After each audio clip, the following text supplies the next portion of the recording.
All right. All right. Let's Uh, see. yeah. Well, we've got Tear here in the room. Looking over his characters.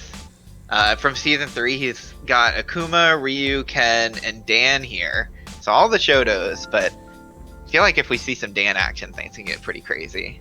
Yeah, there were quite a few then in this tournament so far, and they have very different playstyles. Some would keep crit wild swing, and some would play really defensively by playing boost. I would be I would be excited to see some then and today from turns as well. I do wonder too. I feel like, see, I'm wondering kind of what the player's mindset is, because when everyone's coming into this game, you have to run 12 different characters. Probably some of them you're unfamiliar with. I do wonder if, because I feel like I've seen a trend where players will play like one or two characters they're comfortable with, as well as like one or two characters that they're less so comfortable with. And so I do wonder if Terra's gonna like lean more on the, play to his strengths early in this round one, or like leave some of his more shaky characters, like get them out of the way first, or leave them for later. Yes, especially you only need to play 3 out of 4 characters from each seasons. You can leave one bench if you want to, like. And yeah, I think the purpose of this tournament, one of the purposes is to encourage players to get out of their comfort zone and play some characters that aren't their main in the tournament. Right. Which I think what is going to lead, it's already led to some like very goofy and fun matchups. Like we saw, Tinker Knight versus Dan just yesterday. And I don't know, I'm excited to see what people queue up with today, because I feel like, we're going to see some matchups that aren't very common as a result. Right. In fact, the Tinker Knight parts, I always wonder why no people bring Tinker Knights to the tournaments. It seems they worked just fine yesterday. It really did seem like it. Like, Tinker Knight has some pretty powerful setups, especially later in the game, that made me, as someone who hasn't encountered him a lot, made him seem like a really strong character. Yes, so those kind of boosts, if not get tagged, feels like makes yourself unbeatable. It's like each boost is like twice as many for the effects as the other boosts. Right.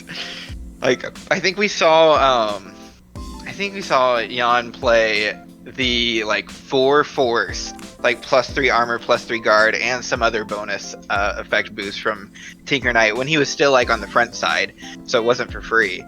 And that still was like hugely effective. And then to see that effect come back after he had flipped for effectively free from playing it off of his UA, like exactly. Made it just seem crazy. Yeah, every attack was like cheating. Right. Oh, we have Snake Connect as well, so I would tell them to take the seats.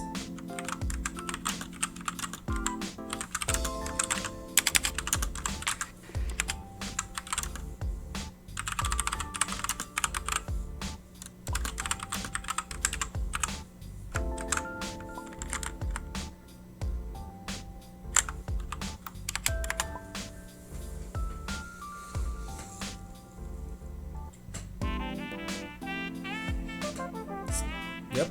So, how do you know about these two players? Do you play against them often? Let's see, I actually played against Snake a fair bit back when the new Mentor tournament was happening. I was trying to practice a lot at the time, and it seemed like he was on a fair chunk, so I've played against him a fair bit.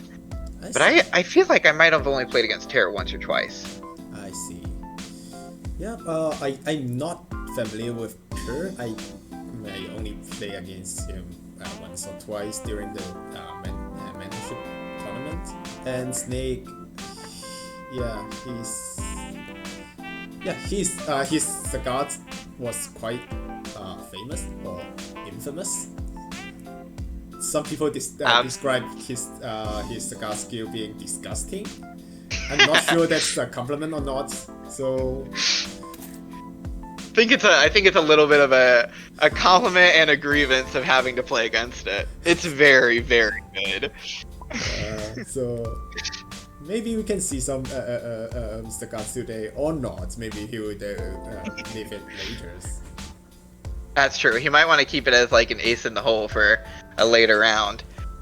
True. Or, I mean, if he can get a free point off of it off the bat, it might not be a bad idea to just go ahead and play the main. But we'll have to wait and see. Right. So now we have Snake on blue side and Church on red side. I will refer to them with the Discord name instead of the Steam name. So, yeah. Right. Let's see. Speaking of which, having looked through the rosters, are there any characters you're hoping to see here? I really hope to see Dan. I really want to see how they play Dan because he's a really flexible character in terms of strategy and playstyle. Absolutely. As you were saying earlier, it's like every Dan play is a little bit different. Yeah.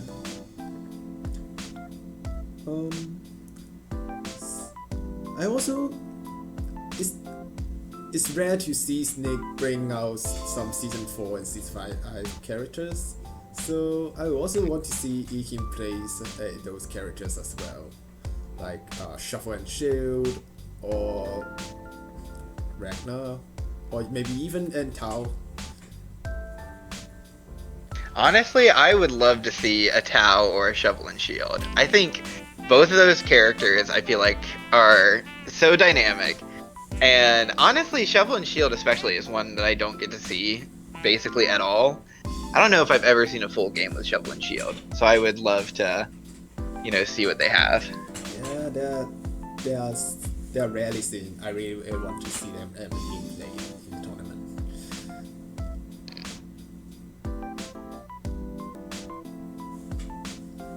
Looks like they might be ready to show their first characters.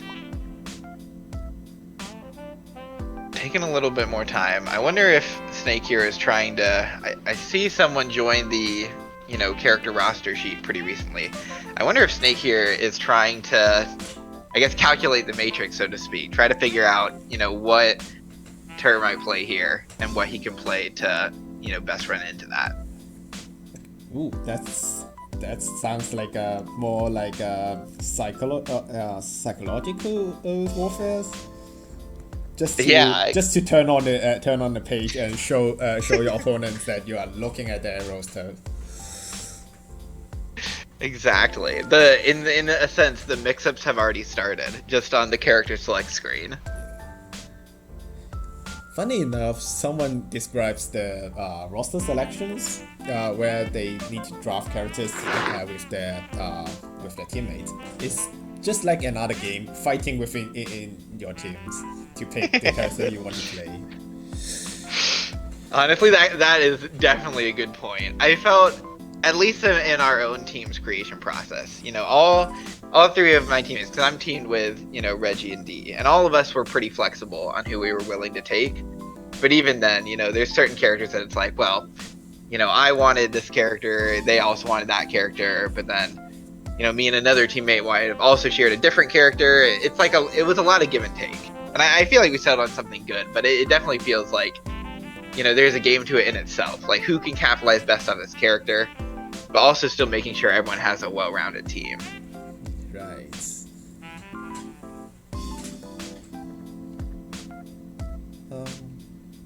It looks like they are doing the games over text instead of voice chat.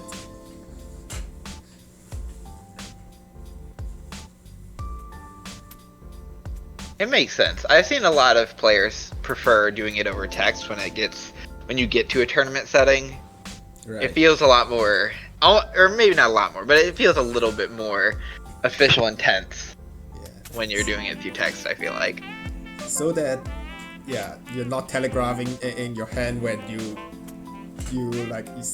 do some secret swearing when you draw the wrong cards or something like that. Exactly. Let's see, these are two... Okay, we've got Snake with his decision.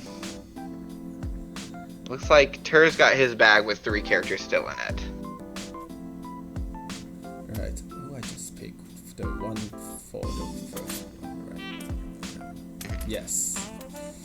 Yes. You don't need to show all 3 characters you pick for this game.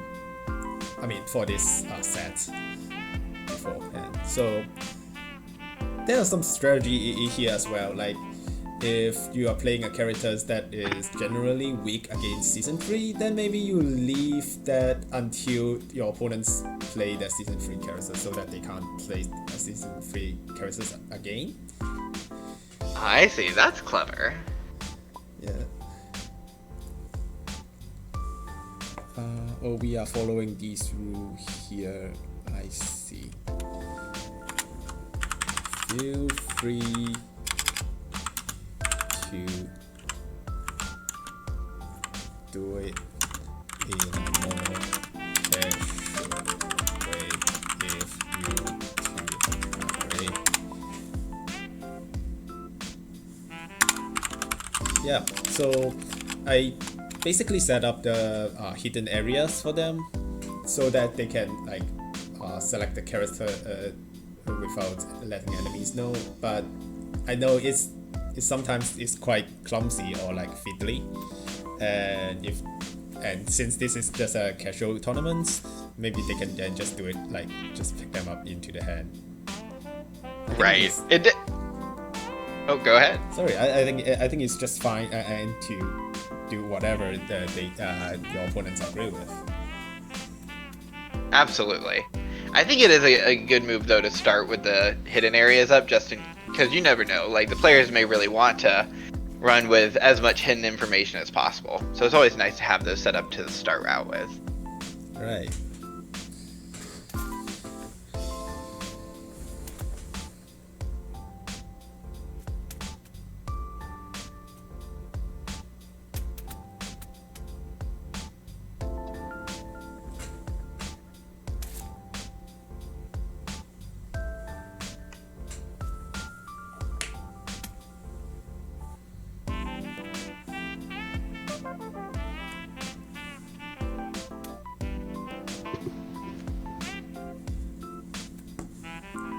Right.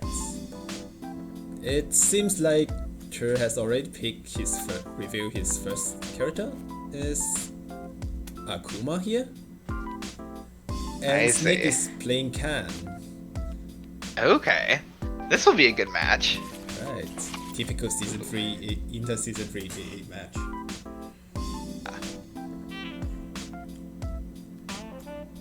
This will be interesting. I feel like, with my knowledge of this character, it seems like we'll have probably a lot of very swingy strikes here. I know Akuma's really good at leaving himself open, but also delivering really strong attacks when they hit. And with how aggressively Ken plays, I feel like we might see a lot of like high power attacks in a row here. Right. This game could be over pretty fast. Yeah, they tend to do more than 10 damage in one strike. With Shuriken or like the crit attack from Akuma. Right. So we have Akuma's frontside UA has critical, that means spend a gauge when they set an attack. Then his attack would gain, both players gain +2 power. So on the good side, yes, it's like a free grasp boost, but it backfires really heavily if Akuma doesn't stun the opponents or get hit first. So it's a very risky characters. It definitely fits with Akuma's whole premise of him being not only extremely confident in his own power, but even in the games having lower life than the rest of the cast. Oh, I see. I've never played AA fighting games before, so I know much less about Street Fighter franchise than you do. I see. Well, then to catch up, the shtick for Akuma in basically every game in the series is he's got a lot lower life than the rest of the cast, but in return he has really powerful moves. Ooh. And so that's his UA kind of reflects that, where his attacks become a lot stronger, but it'll feel like he has less life because when he takes that damage, he's taking a lot. I see. It seems like they finished the mulligan. Should I tell them to press the start button?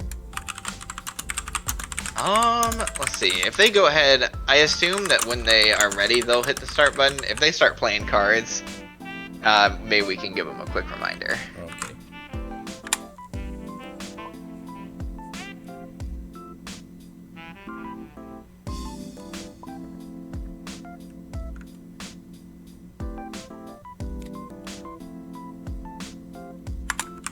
Alright.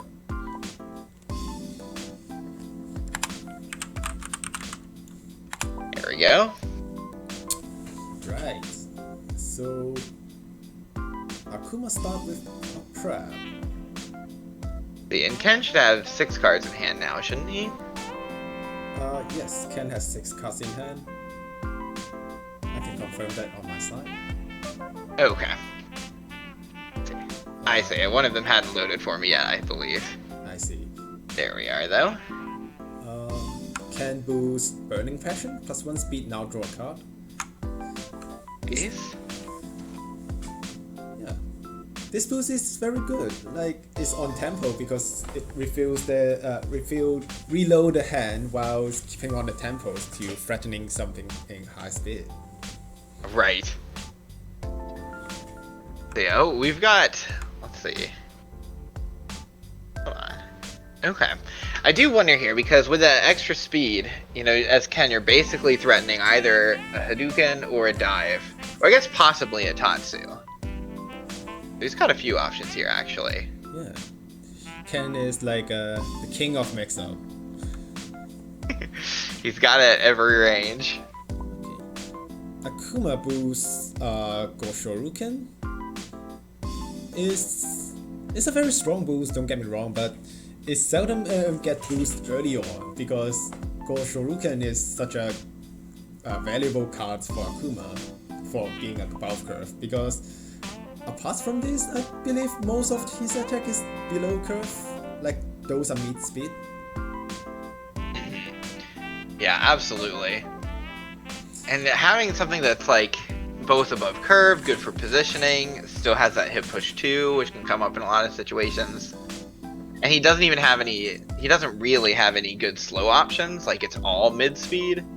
This is a pretty valuable card. Yeah, they add, he said that in the chat. He's not getting a good hand. That's why you need to like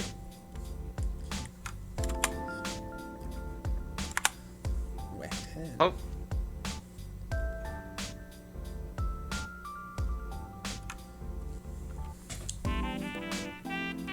Right. Both players taking the time.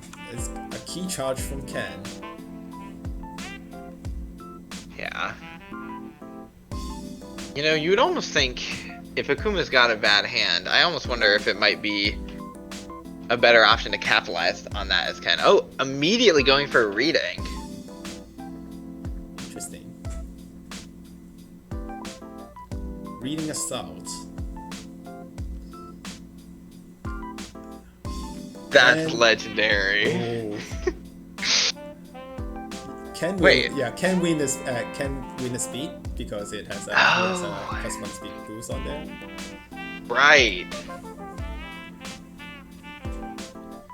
And now I imagine, like, that's a pretty big reposition from range 4 to 1. Hopefully that means that Akuma's hand is a lot more palatable.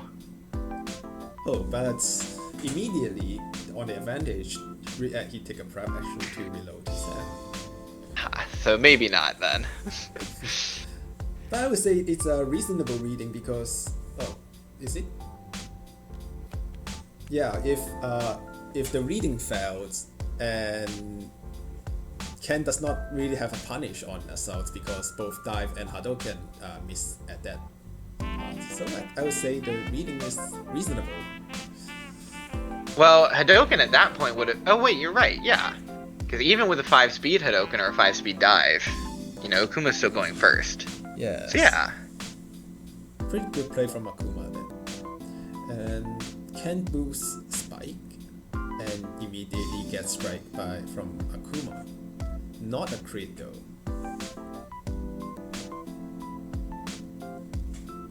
Even without crit, I feel like Akuma's got a lot of threats here. You know, block is not what I was expecting, but it will get him the gauge.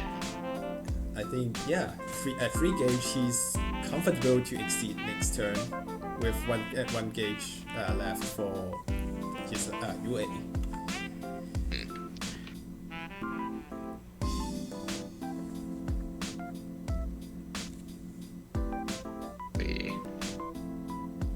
You know, already, even without having much clashing yet, Akuma's already got Ken in a corner. Small life lead, but still noticeable. With a pretty good gauge lead as well. Yes. Even with a bad hand, he's been doing pretty well. Oh. But this might change it. Yeah. And get back to the center of the board with a dive winning the speed tie. Ooh. Yeah, that cleans up the life difference. And cleans up the position difference. Yeah. But I just want to point out the fact that Ken used both of his dive early. That means he's without the boost, tech boost to disarm the Akuma scary boost later on, which is a concern from on Ken's side. That's true, especially now that Akuma's exceeded. Something like instant hell murder is like a crazy boost, and not being able to tech that is a pretty big deal. So I see Ken here try to keep up the pressure by boosting custom combos, drawing 2 cards while threatening an advantage. And here's the instant hell boost we've got. If Akuma criticals, that's going to give him +3 power and +3 speed. Yeah, this is why you never throw away dive at early against Akuma. But I guess that's unfortunate for us for Ken, because one of the dive was lost due to wild swing. It's not his fault actually. Mm-hmm. And to his credit, the second dive really did put in a lot of work.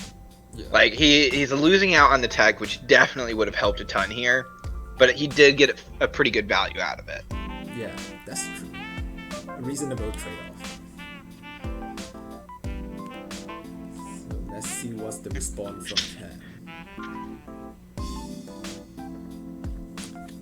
I think a boost is probably a pretty good choice here. Burning Passion, +1 speed, now draw a card. Still that will put him up to 8 though. Yeah, still losing on 2 speed.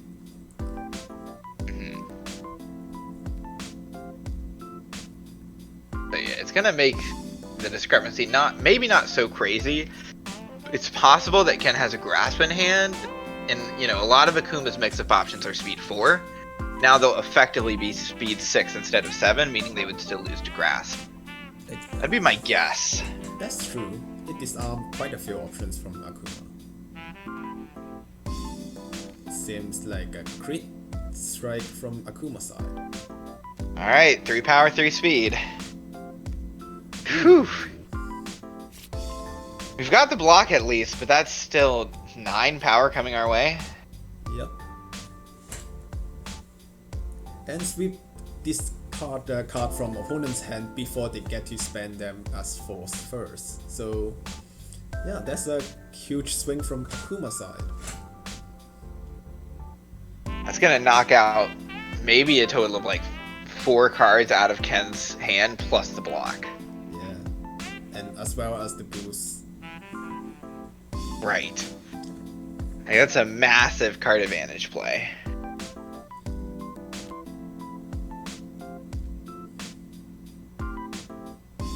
Still, it does mean that Akuma has lost out on 1 copy of Instant Hell Murder, which, you know, is probably still worth it here. Trading, you know, that 1 boost for effectively like 7 cards is probably worth it. But it does mean he'll only have 1 copy left to threaten with. That's true. And given that Akuma still has 16 cards in his deck, maybe he would not get the second copy very soon. Right. So Ken's choosing to take the 1 here. Probably a good play. It's already discarding enough cards as is. I am kind of curious though to see him pull cards out of gauge instead of hand. My knowledge of Ken isn't fantastic, but to my understanding, Ken's Exceed mode is pretty good. Yeah. So we haven't talked about Ken's UA here. As an action, he can close one and draw a card. Is an on tempo to repositioning. Boosting True Master, a scary boost, immediately get tagged. And this reasonable. An unfortunate trade, but sometimes you gotta, when you have those good cards in hand, you just gotta threaten them. Hope your opponent doesn't have the tech, and if they do, you know, say Libby. That's right.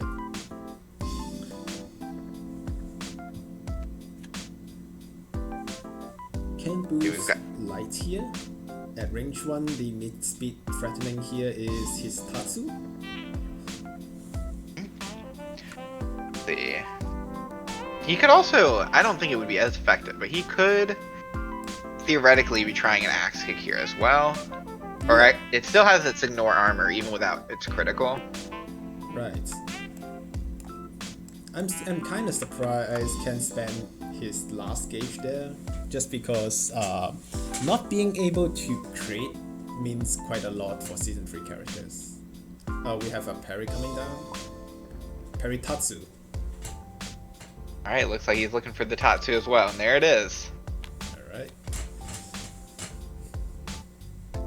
Nice disarming the threat. Now the light means much less than before, right? Yeah. Ken's preparing here, probably hoping to draw another Tatsu or at least something else to capitalize on this light he's got in play.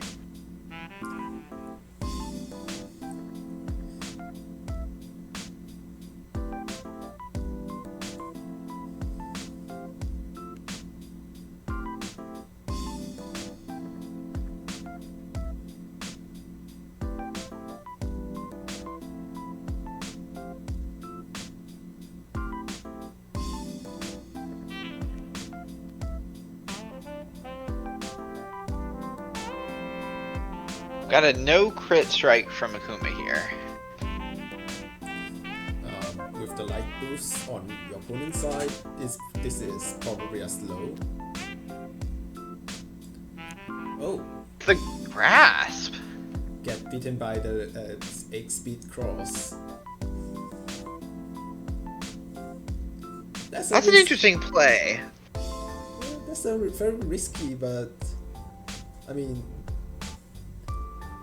maybe he wants to.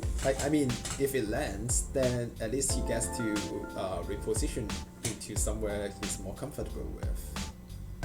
That's true. I do wonder, so he parried the Tatsu and then went for grasp. I do wonder if he thought that Ken might have either drawn the second Tatsu or maybe was going for something like an axe kick. Yeah, that's totally reasonable. But we immediately see Ken's boosting another copy of Cross, closing back to range 1. Does that mean that it's actually a good decision to lose to a Cross there? Because Ken need to use up both copies of Cross to get back into the position. Yeah, he only really threatened 3 damage with that like total move, but he got rid of both of his crosses and his light boost. Yeah, I don't know if that's the most effective use of it, even though he did beat the grasp. Yeah, I would say that on resource, in terms of resource, it's a win for Akuma. Yeah, I'd probably agree.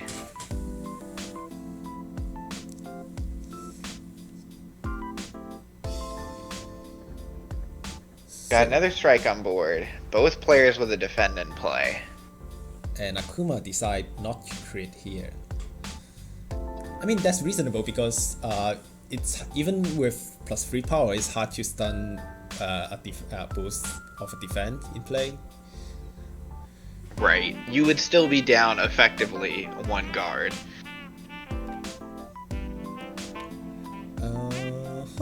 We have a Tatsu winning a speed tie from for Ken's Tatsu. Interesting. Let's see. Luckily, Ken only, let's see. So we're effectively getting a sweep effect here. We do a fair bit of damage, but Ken won't be stunned. So It's one of those few situations where crit might have actually helped, but that also might have changed what Ken played. yeah, exactly.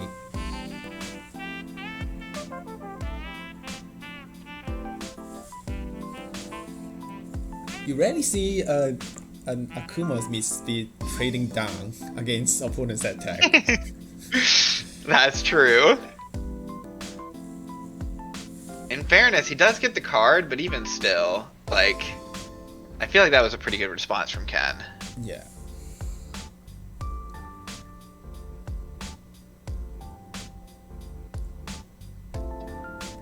And we're back to range 1, which is pretty good for Ken here. But this time Clearly where he Ken, wants to be. But this time Ken does not have. I mean, yeah, I was gonna say he's cornered and cross doesn't save him, but it's not like he has any cross after this. Oh, but he's going for a reshuffle, so He's still got one of those crosses engaged, but it's possible he'll have access to the second one. if he's lucky.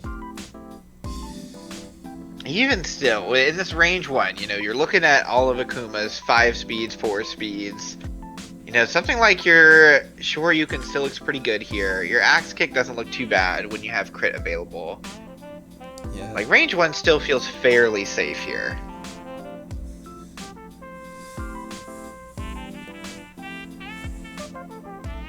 Akuma has 9 cards left. He probably drew his another ultra here. Scary ultra. I guess that's the reason why Ken needs to reshuffle to get his dive back to his deck soon. I see, that would make sense. We're seeing Power of Hatred here. Personally, I find this boost to be just like one of the best boosts in Akuma's kit. Exactly. Like the +2 power and the extra gauge are both huge for Akuma. It's like a power crypt fierce boost. Better than Right. Grasp. Because even with +3 powers, usually Akuma with +3 power cannot stun with the on curve options. So like a 6 power grasp or 7 power assault, usually still like just a little bit further, away to stun a slow options like focus. So with power boost, he's actually more threatening to land and on curve options right now. Alright, here we've got Ken prepping though, already with 7 cards in hand. He's discarding 2. I wonder why he isn't going for just like a change cards action instead. It's clear he's looking for something. Maybe. But I do wonder what. Maybe he also value his hand, so he don't want to discard his hand to search for something that he might not draw. This is true. But he's still discarding 2 either way. I don't know. I would have loved to see like A big CC. I don't know what that other like yeah, take the change cards action, taking the boost action here instead. Yeah, I feel you. Like right, we have a crit attack from Akuma. Another block. yeah, a +5 power grasp here feels fairly telegraphed, but still pretty good nonetheless. Yeah. It's Like that's gonna be 2 gauge for him and knocking an additional 3 force or damage off Ken. yeah, exactly. This is why the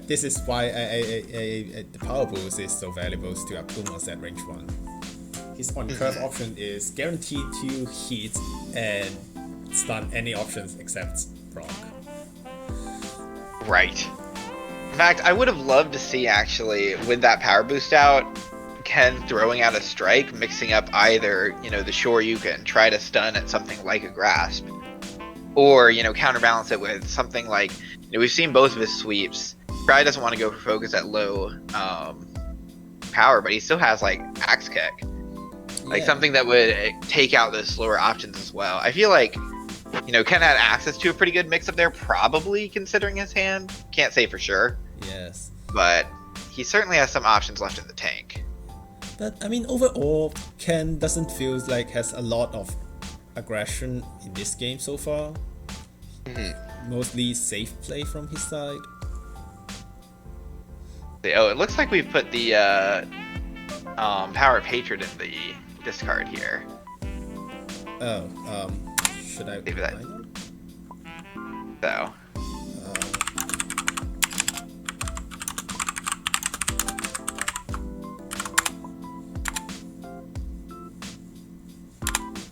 Unless we've missed something here. Right. Right. Okay. They corrected.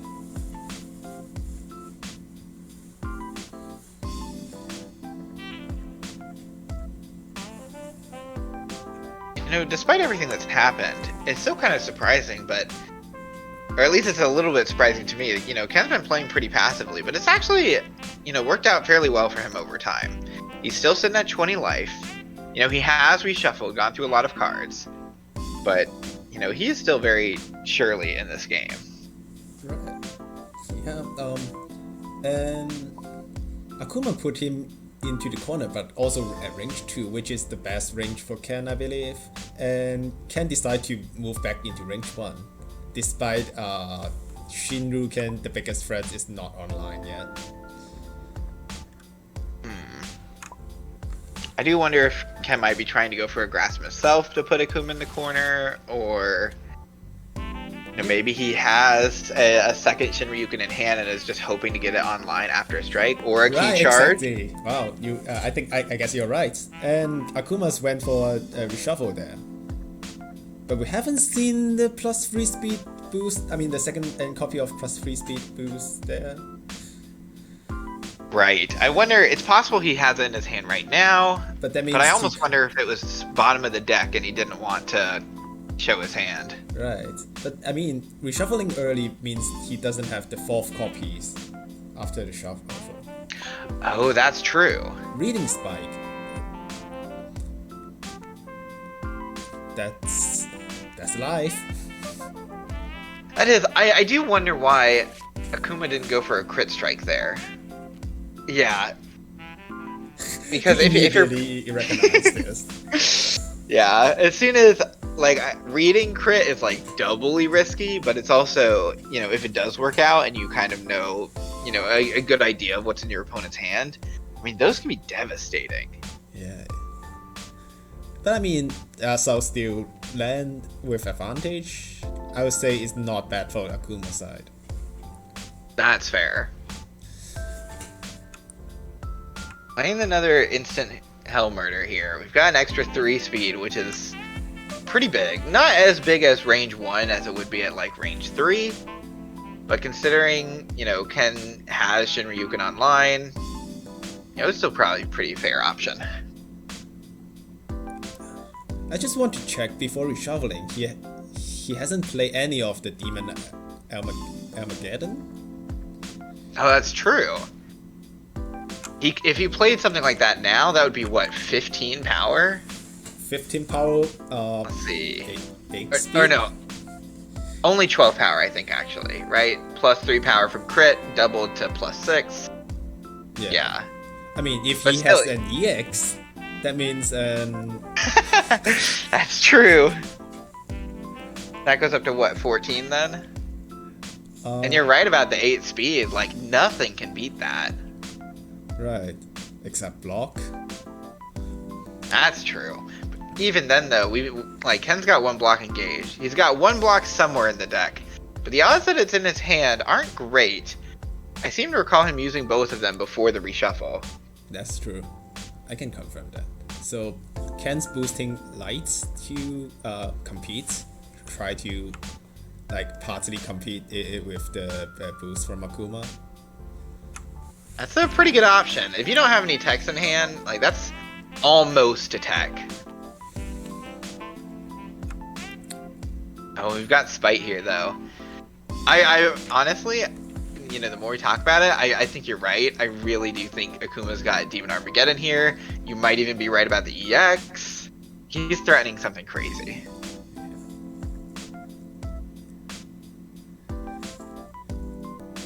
now Akuma has two speed advantage on Cam. Yeah, initiating with a Demon Armageddon here would be unbeatable. But, you know, the ball's in Ken's court. Yeah.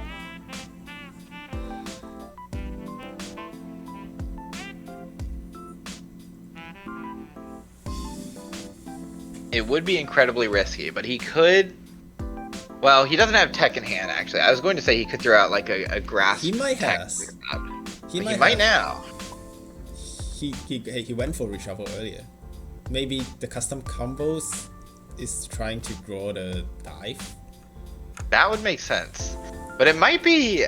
I worry it might be too late at this point. If Akuma slams Demon Armageddon here, he's got a +2 speed advantage. With the crit being, you know, 12 power, 7 speed, I don't think Ken has anything that can beat that. And then he's, you know, either blocking it or eating 3/4 of his health. I mean, even if Ken drew the block here and like block most of the damage, he'll thrown away most of his resources. And given that both players have already reshuffled here, he might deck out himself. That's true. And actually, looking at this a little more closely, I think I've realized if he pays 1 for the crit, he'll only have 3 gates left actually. So I don't think he'd be able to go for Demon Armageddon crit here. Right. Oh, and a non-crit Demon I mean, if he didn't crit it, then that attack is not that threatening. Right. So maybe not. It's possible Akuma has something else in store here, but if... honestly, I'm not sure. Akuma doesn't have any fantastic range 1 options. His other options can still hit at range 1. But something like a Hyakishu is not amazing here. Seems like debating with himself. To strike or not to strike? That is the question.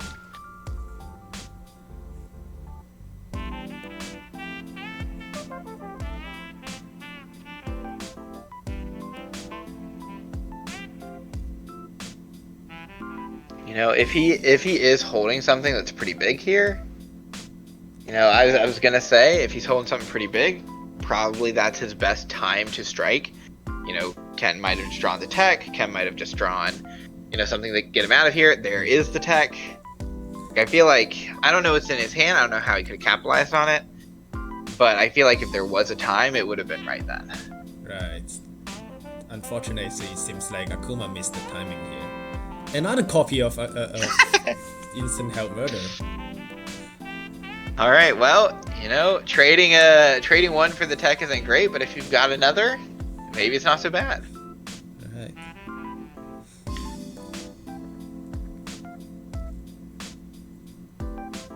Ken's got something in hand he's debating.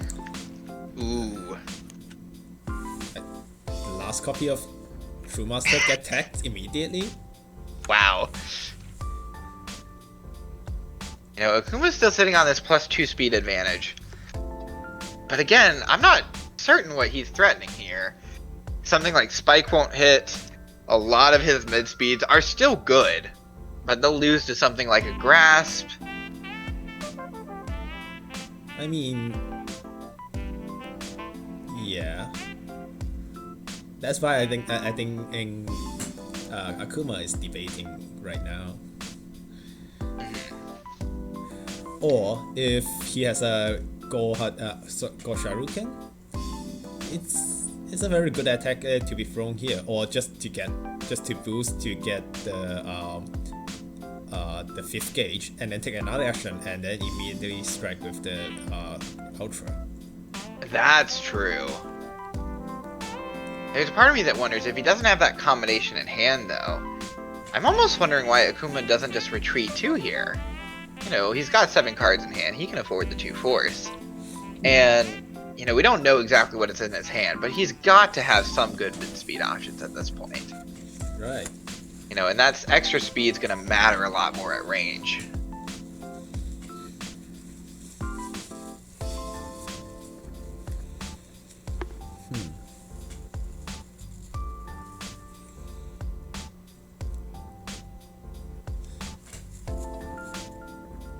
Ken is, let's see, if I recall, Ken is down one cross but could have access to the other, right? Yes.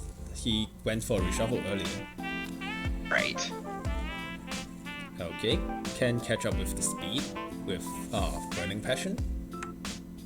So +3 speed from Ken's side and +4 speed on Akuma's side. As the speed catches up, one thing that does make this kind of a risk is that when Akuma finally does strike, he'll have to make a choice. He has to crit to get the instant hell murder speed boost.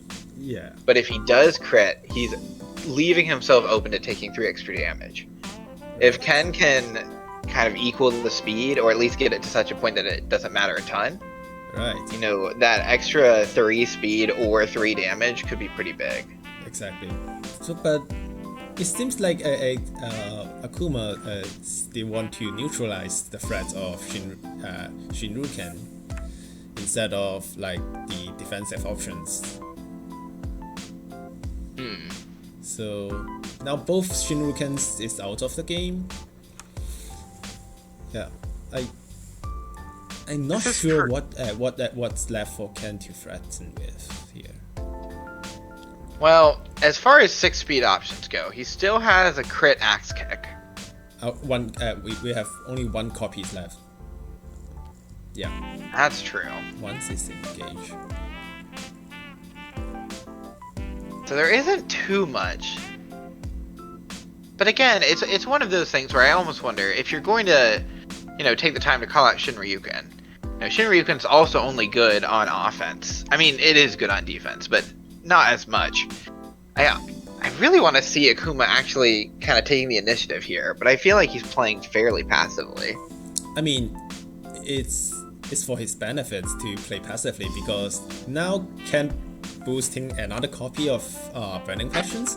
He only has 6 cards left in his deck, and if I am Akuma here, I would just move into range 7, and then like try to deck out Ken, or at least trade some, refill some of the options from Ken's side. Honestly, that is very fair here, especially considering now Akuma is in this position of, do I crit? Give my opponent the +3 power option to our even speed, or do I lose out on 3 speed? I feel like going at range, clearing the boosts, showing some more options from Ken's hands feels like a really good play here. Yeah, that would be good, but not that fun. Now that we can see he's boosting Goshoruken, so he will add 1 gauge to his gauge, so that he can threaten with the Crit Ultra and take another action. That might be the line we mentioned before. But now he doesn't have the speed advantage, even if he crit. Like what you mentioned, he need to crit to get to not lose at the speed advantage.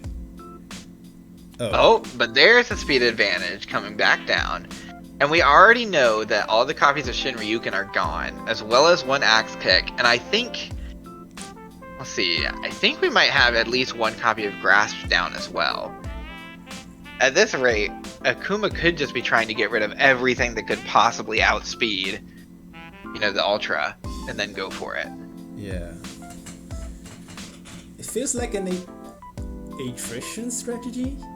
Try to bait out all these speed options from the opponents. Right.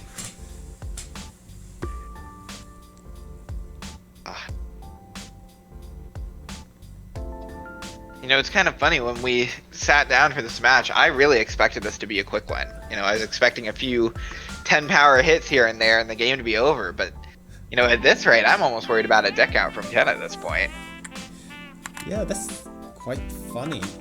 I want to point out that it's 50 minutes since we start recording, and given them and they were starting 15 minutes after we start recording. It's mostly almost more than half hours since they begin this game.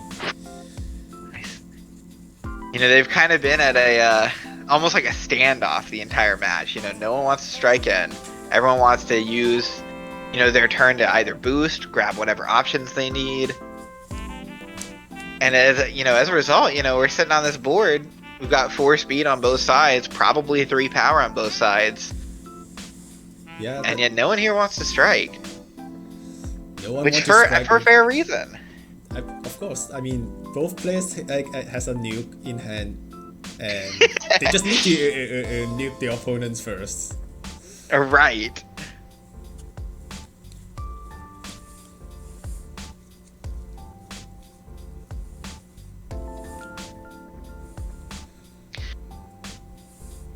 You know, I almost wonder, last time, like, we saw Ken boost his second Burning Passion here. There's a part of me that wonders what would have happened if he had just struck with it. He would have been down 1 speed, but throwing out a 7 speed option, you know, with the +3 power, that's going to beat out something like a sweep. If they, you know, if Akuma doesn't throw out the crit power boost, then, you know, it would be a loss for him, but only by, what, 2 damage here? Yeah, but I mean, Akuma has Goshorukens in hand at that moment. That means defending with Goshoruken would be pretty safe on Akuma's side. That's true. Now seems like Ken has given up to compete in speed and boosting spike, boosting defense. Does that mean anything? Well, it would suggest that he was going to throw out a slow option. We know most of his fast options are already down. You know, he might have probably not a sweep in hand because he probably would have lighted, but maybe something like a focus. My only worry though is, you know, we've got here's the reading. I bet we're going to see crit Demon Armageddon here. That would be my guess. Oh. Yeah, focus is pretty telegraphing from boosting a defense, but that might be a pain o'clock. You know, that would seem to be as a way of saying, "Oh no, I do have the focus." Is he debating whether to EX focus or not? Oh, that's probably the case. Or maybe he's just like, I don't know. Even still, though, I feel like at this point, you know, we're seeing Demon Armageddon 13 here. Or 14, I believe. Yeah. Because we've got the EX would get double again. Yeah. So I mean, you can EX focus here, but you're not. Even with, let's see, actually, because that puts you at what? 3 armor, 6 guard base, plus the defend. That's 13? I think so. That's still not enough. Wow. Sheesh. So yeah, even if you EX focus here, you're only getting 1 extra armor out of it. Seems like he has given up. Yeah, not much else you can do in that position. Pain. Yeah, pain o'clock indeed. Let's see. Is he aware that he has the 2 armor? Or the 3 armor, I believe. Yeah. He should be at 5, I think. Yep. Yeah, okay. He's got it. That is rough. That was a huge swing. Yeah. There's the 10 plus power swings we were looking for. Yeah, I guess this. I mean, on the bright side, Ken isn't dead yet. True. He still has. Does he? Wait, I think all of his Ultra are gone. Like 2 True Master are gone, and then 2 Shinruken are gone. I think so. And I think actually, if I recall, I'm pretty sure Akuma still has at least 1 grasp left. I believe so. Yeah. And so we know, we're pretty certain at this point, or at least I am, that Ken's got 1 more focus in hand. But you crit something like Grasp here, even if you're trading down, your opponent's left with 1 life. And all their fast options are gone. Except for like maybe a crit axe kick. Yeah. And at range 1, crit axe kick doesn't even do much. Not really. I mean, if Akuma runs out of grass and Go Shoryukens, does he? It could do something, but I think doubt Akuma still has another copy of Go Shoryuken somewhere in his deck or in his hand. I think so. And if he can just like pull out 2 fast options here, crit them both, doesn't matter if he trades down. Like he'll take Ken out before he dies, just because he's got such a massive life lead at this point.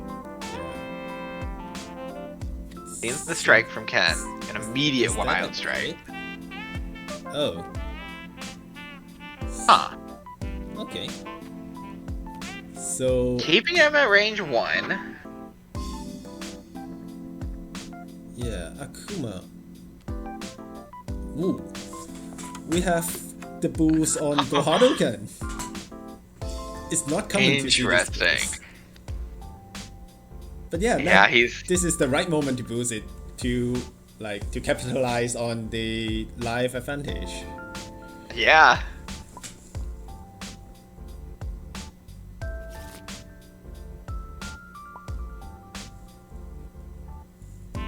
That +1 power might matter a lot here as well. Again, if he crits with a 7 speed option, whether it be the Go Shoryuken or the Grasp, that's now hitting at 7 power. Yeah, right. Not even the focus can save Ken.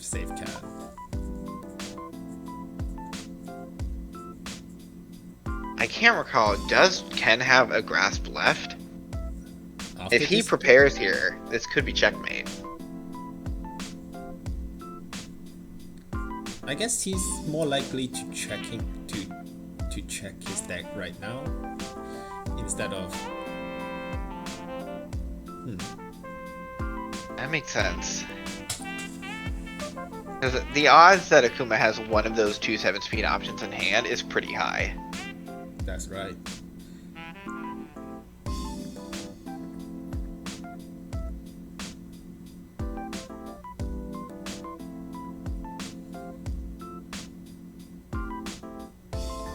I think he's checking the discard right now. It looks like Ken's looking for what can he play left that's possibly safe. And with the focus in hand, he's probably looking for a reading target as well. That's true. Especially Akuma just drew 4 new cards. Right. If he can reading this, get some free damage and get a card, get a normal out of Akuma's hand, plus get rid of that boost, it would be a pretty good step towards turning this around. Yeah. After Akuma spending a life for cards, it's not impossible for Ken to kill him with consecutive advantage chain. That's true. He still has to watch out for both those 7-speed options during that chain, though, is the only concern. But again, he could still have, one of those 7-speed Grasp in hand. Yeah.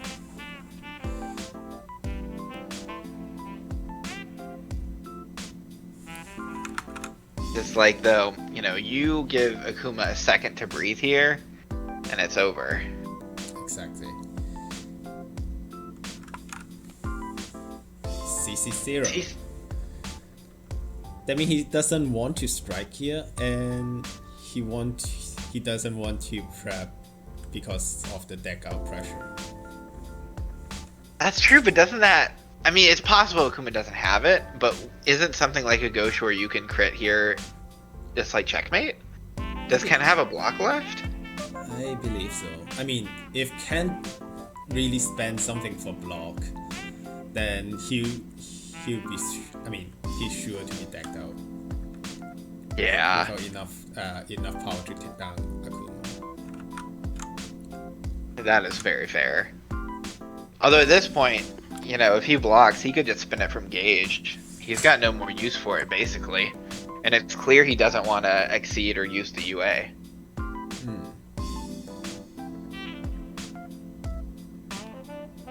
like we might see a strike here.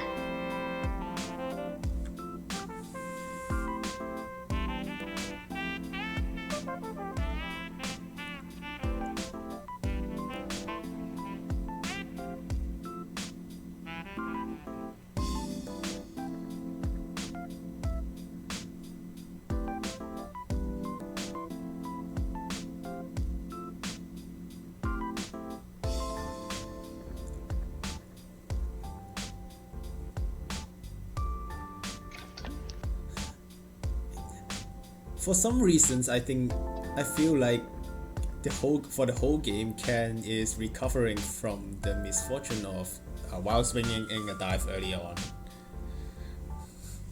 You know, that is fair. Missing out on that extra copy of tech was a huge disadvantage for him.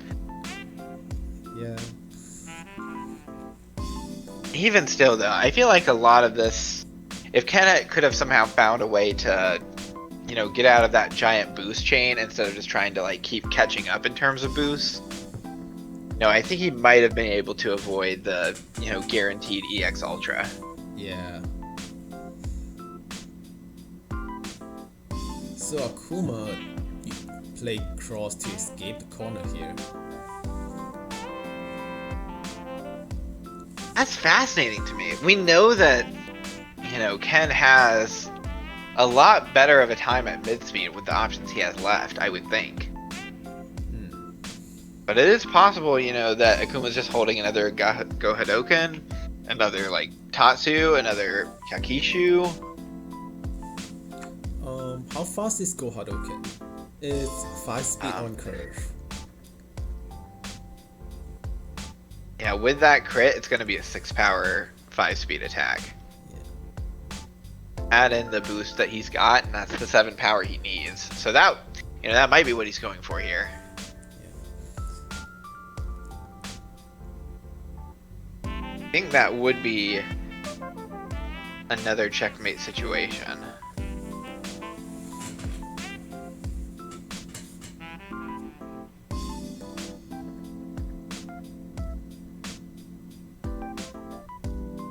And again, I really want Ken to, you know, pull some attack out here to take the initiative. Yeah, I think that's...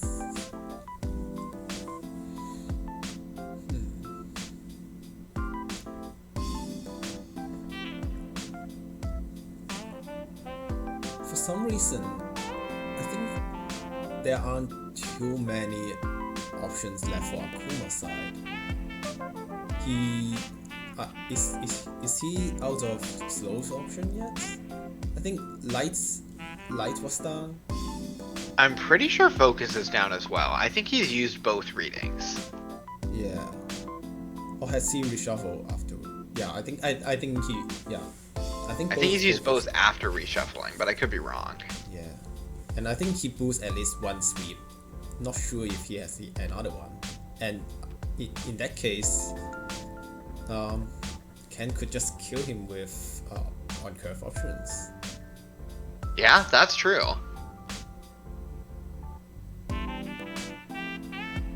I really feel like, you know, if Ken's got something like an assault left, I feel like this is the time to do it. Ken's also shown that he wants to be... Well, I'm not actually sure if range 1 is the best for Ken anymore, considering he'll lose to a fast option. But you know that he's got to throw these on curve options where he has them. Yeah.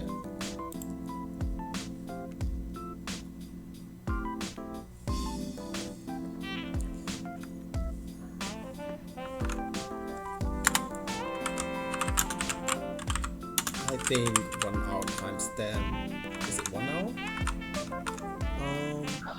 Well, yeah, 1 hour timestamp just passed.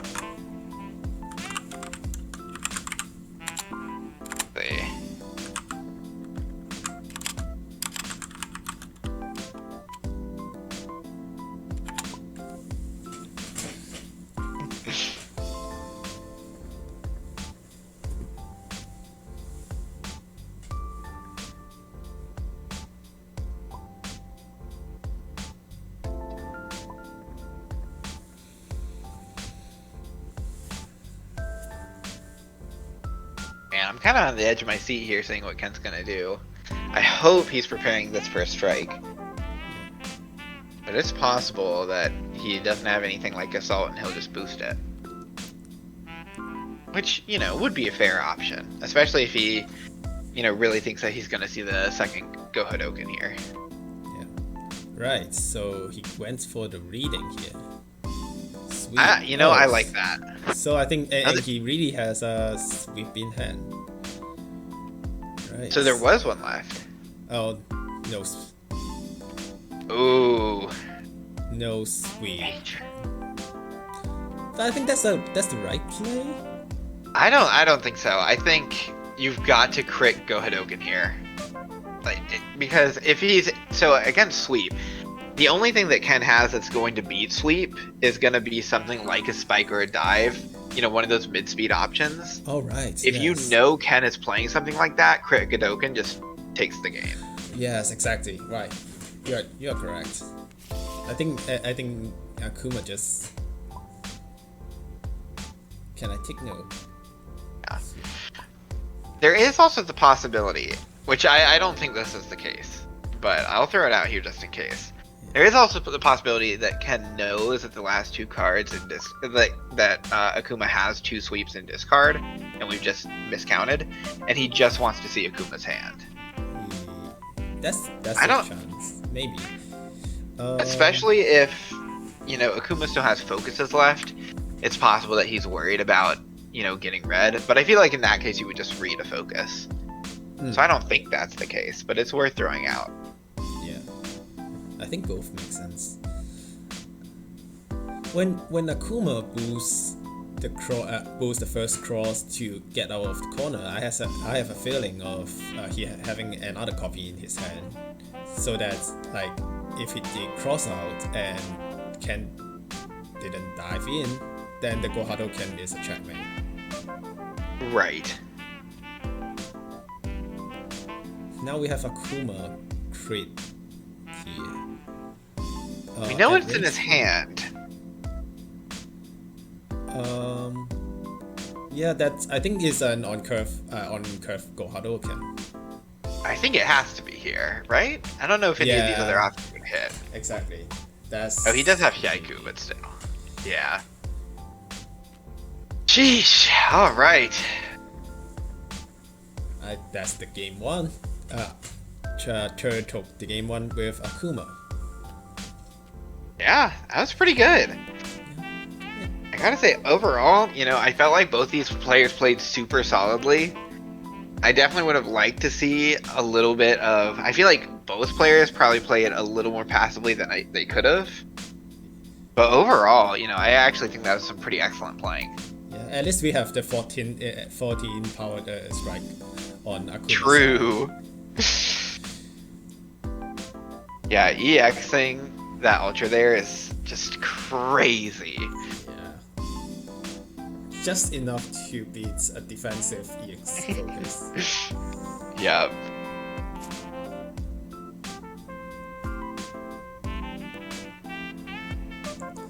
Alright, I think while our players are deciding who their next character to be is, I'm going to take this time to do the classic and remind people to stay hydrated. Get some water. If you're watching this VOD, you know, take a second to get yourself something to drink.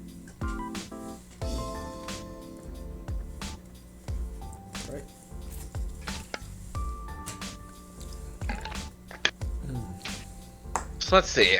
We've got both of our players starting with the Season 3 character. You know, they've got Season 4, Season 5 options left. That's true. We're looking at... Tur's got Mole Knight, Plague, Propeller, and Tinker for Season 4. And for Season 5, he's got Bang, Jin, Kokone, and Ragna. Yep. Bear in mind that they don't need to play in the orders of Season 3, Season 4, and then Season 5. They just need to play one of each in all his 3 games. That's true. We could see some of these Season 5 picks from Tur really feel like very solid, comfortable characters. Jin and Ragna especially. I wonder if after a very, very good but probably pretty stressful game 1, with all those boost chaining, I wonder if we might see him jump to, one of these season 5 just like solid comfort choices. Yeah, I mean, Tao would be really interesting. Absolutely. There's also, there's still the chance that we see like a Jin, Ragna, Propeller, or even Plague Mirror here, actually, now that I look at it. Oh my goodness, this tournament is cursed with mirror match.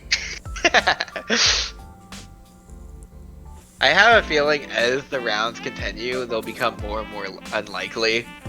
But for this, like, round 1, when everyone's got everything available... Yeah. I know some people intentionally play mirror match because they're rare to see and they're interesting in another way. That is fair. Alright, so Ter has picked his character? Bang. Yep, it looks like we're watching Bang versus Propeller here. Didn't we just have that matchup yesterday? We did.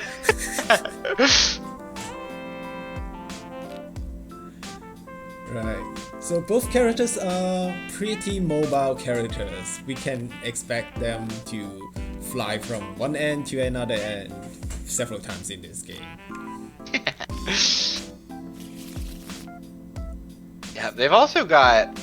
I think what's really nice about this matchup is that both characters have just like options that cover just about everything. They both have the incredibly fast, long range but low power option. Bang's got his Bang style Shuriken. Propeller Knight's got the Saber Lunge. They've also just, they each have like pretty long range hitting options like Cannonball and Bang's Tatsu. Yeah. They've got something in every situation here. Yeah. And funny thing is, Saber Lunge of Propeller Knight is one of the few options to fight against the Bang style Shuriken, the infamous 6-speed specials. Yep. Not much else will beat it, but yeah, you're right. We've got Saber Lunge, can check it here.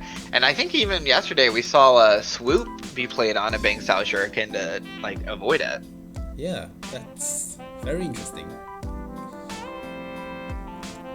Propeller Knight has a very good opening mix-up here. He has a above curve option that only do 1 damage, but it's still good. And 3 damage. And then he has a very long rangeful propeller pool. That's a sweep. And he has a projectiles that can capitalize on opponents playing cross turn 1. Right. So, pretty solid turn 1 opening here. And we've got Propeller going first, so we just might see it. Already with the strike. Yep.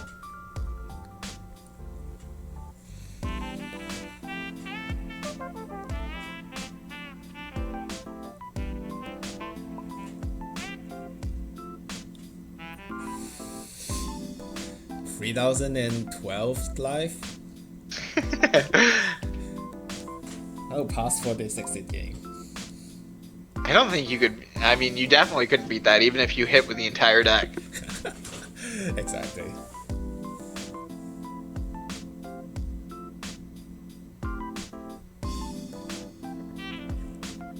I think one thing that's also fascinating about this matchup is that we know that Propeller Knight's UA really wants to be in that tipper range at all times. And while that tipper range does change depending on what option he's using, the fact that Bang can move around so much might make it pretty hard for Propeller Knight to get him exactly where he wants him. Right.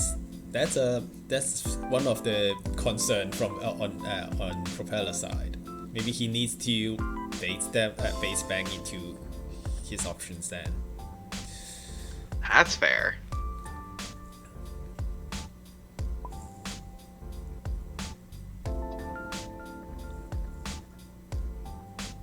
The pool. So Bang is worrying about the propeller pool, the slow options here, because that's one of the options that can beat spin Bang style shuriken. Oh, it's just a dive, and Bang did play the Bang style shuriken. Even still, though, I frankly really do like that bluff. You know you've got a bunch of options at range 4. Going for the standard dive feels a lot better when you have mix up. Yeah.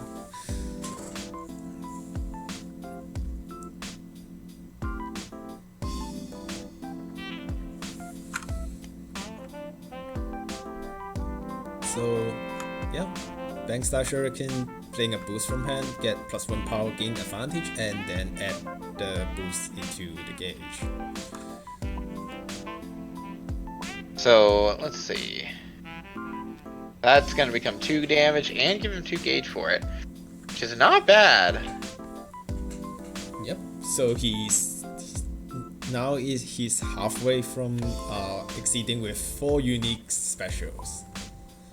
And what makes that important is we have Bang has a Hyper Shadow Step Strike that can become 0 gauge, become a free hit with 4 different named specials in his overdrive when he exceeds. That's true. I always forget about this move being like having that extra 0 gauge clause, because it's so hard to achieve, but if you get it, I mean, it's free 8 damage. Yeah. So on Propeller side, he boosts Quick Step to move 1 and then take another action, which he would strike. I'm gonna bet that this is his 6 speed above curve option Saber Lunge. Yep. Yeah. May try, and its range 3 is at the tip of the attack, so it will gain the bonus power from the UA. No, it's assault. I guess that's just what he wanted me to think. Right, and it's just pulverizing plus Jisoo is the weird Tatsu on Bang side, which would always miss at range 1. Actually, that ended up being really good for Propeller Knight. Now he is still at range 3 and still has an advantage so that he can reload.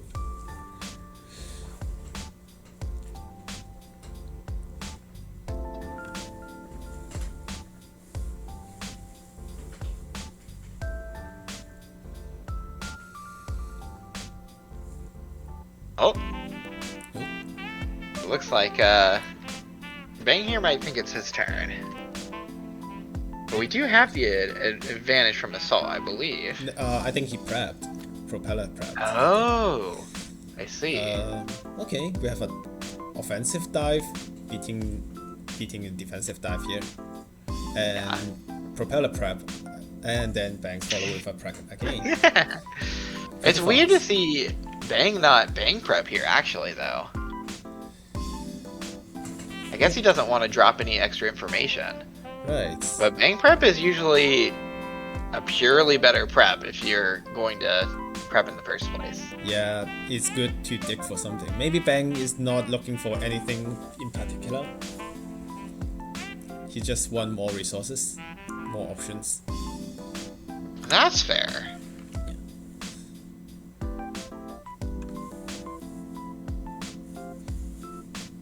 I also have to point out that was a pretty unfortunate wild swing on Propeller's part. He's down both of his dives now, which isn't as big of a deal against Bang, but still matters a fair bit. Yeah. Bang has a very good option select Ultra Boost. Oh, we have Sweep trading into focus here. Both tick 4. Yeah, Bang also has a very good continuous boost set now, which he can advance or retreat to optionally. That's true. Not being able to tag that also gives Bang some advantage here.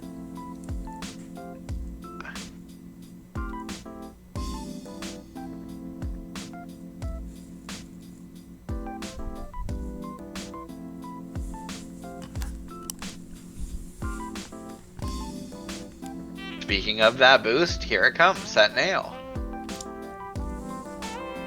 Alright.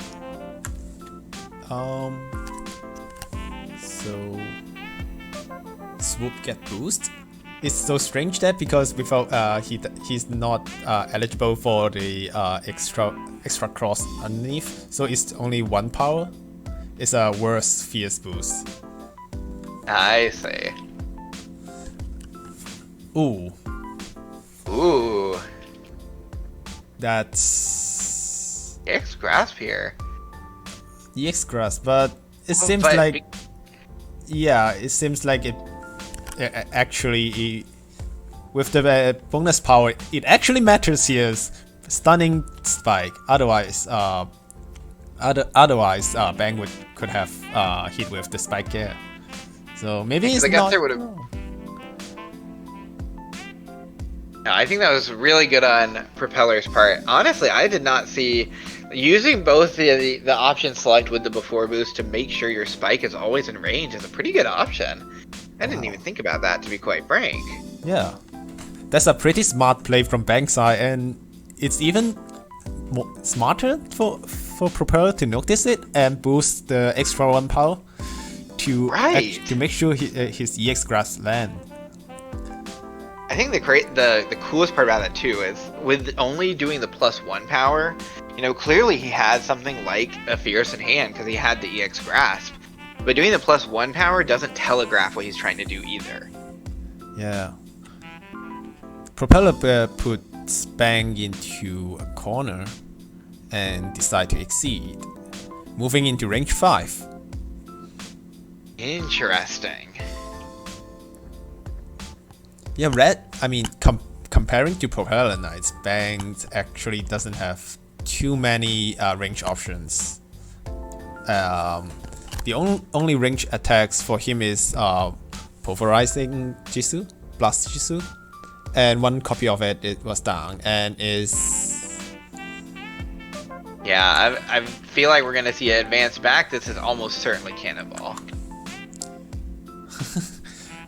But I don't know if Bang can do much about that. Yeah, Cannonball at range 6 is 6 power ignore armor. Just enough to break Pulverizing Jisoo.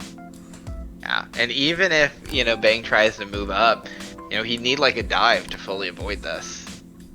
And he's already got 1 dive down, so... Even something like a block doesn't work because of the ignore armor. This feels like a very powerful setup. Is the second copy of Bang Star Shuriken? It doesn't hit. He could be trying for a cheesy boost though. Yep. Playing run to avoid a cannonball. That's pretty clever. Does drain a lot of resources though. Not into the gauge, does it? Oh wait, it lands. Never mind. Yeah. Yep. It's weird it being a before trigger, but yeah. Right. Effectively, he just played a like range 1 to 7 6-speed option. Yeah. That's insane. But I mean, on the bright side, both shurikens are down for now. That's true. So technically, Cannonball still has this after advance 1 or 2. I think it looks like Propeller Knight decided to advance straight into range 1 afterwards. Mm-hmm. He could have something like a swoop in hand. Yeah, makes sense.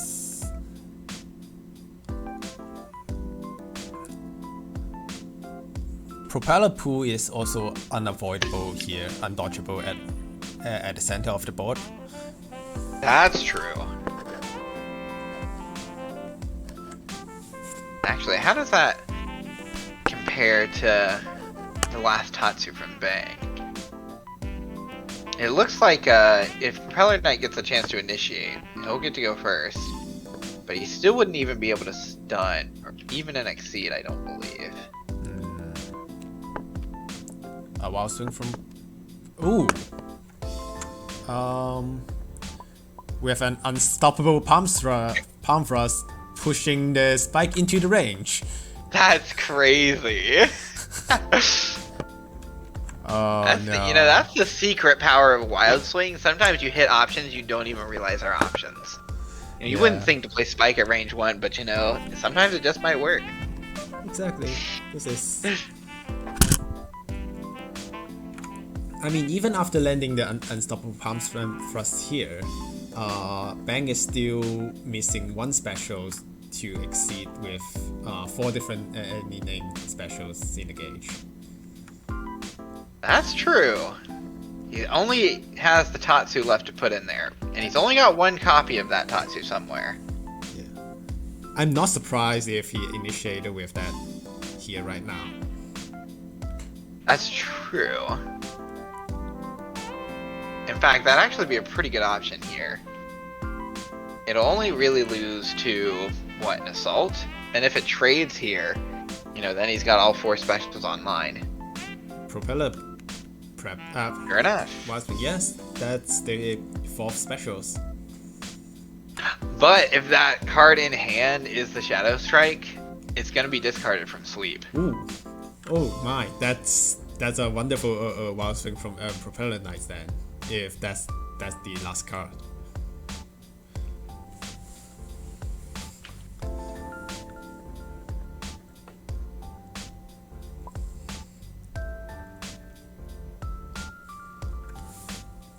By the way, I just realized I could have repositioned. No, you are stunned. Oh, never mind.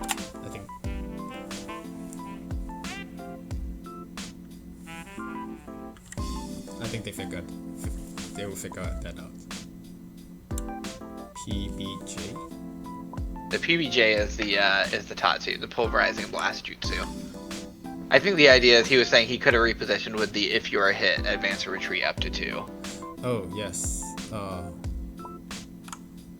It wouldn't have let him hit with the Jutsu, but he could have repositioned off of it, and I think he forgot to, is what they're saying. Right. Yeah, makes sense. Might have helped at the time, but you know, as it stands, he's got all 4. That wasn't the Shadow Strike that was in hand. Oh. He's got all 4 of his specials in his boost. Yeah.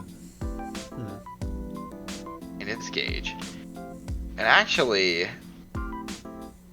see, we're looking at 7 gauge here. There's a world where I see Bang exceeding here with just the 4, taking out like Bang style Shuriken, trying to use the Shuriken to re-put it back into the gauge, and then after his overdrive finishes, exceeding immediately again, this time going for Shadow Strike. Yeah. Assuming he draws Shadow Strike in that time. That's the perfect KO from Bang's side when Califontis use it in Jungie Japes, I believe. Ah. And honestly, like something like that, I feel like would be pretty threatening here, especially because you know Propeller's just left at 10 life left. If Bang gets off, you know, if Bang goes for that, gets the Shuriken off, that's at least 1 damage. If he gets a second off of like boosting something, you know, the Shadow Strike will take care of the remaining 8. Ooh, Oh! There is the Shadow Strike. That's rough. Wait, why is oh, he doesn't have to pay for swoop because it's force cost. That's right. Yeah. That's crazy. Yeah, swoop is 4 specials.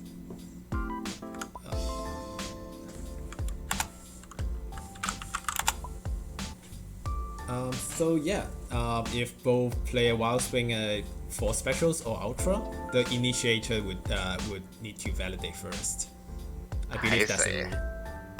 And pretty unfortunate for Bang here, losing a copy of Hyper Shadow Step and then losing to a cross.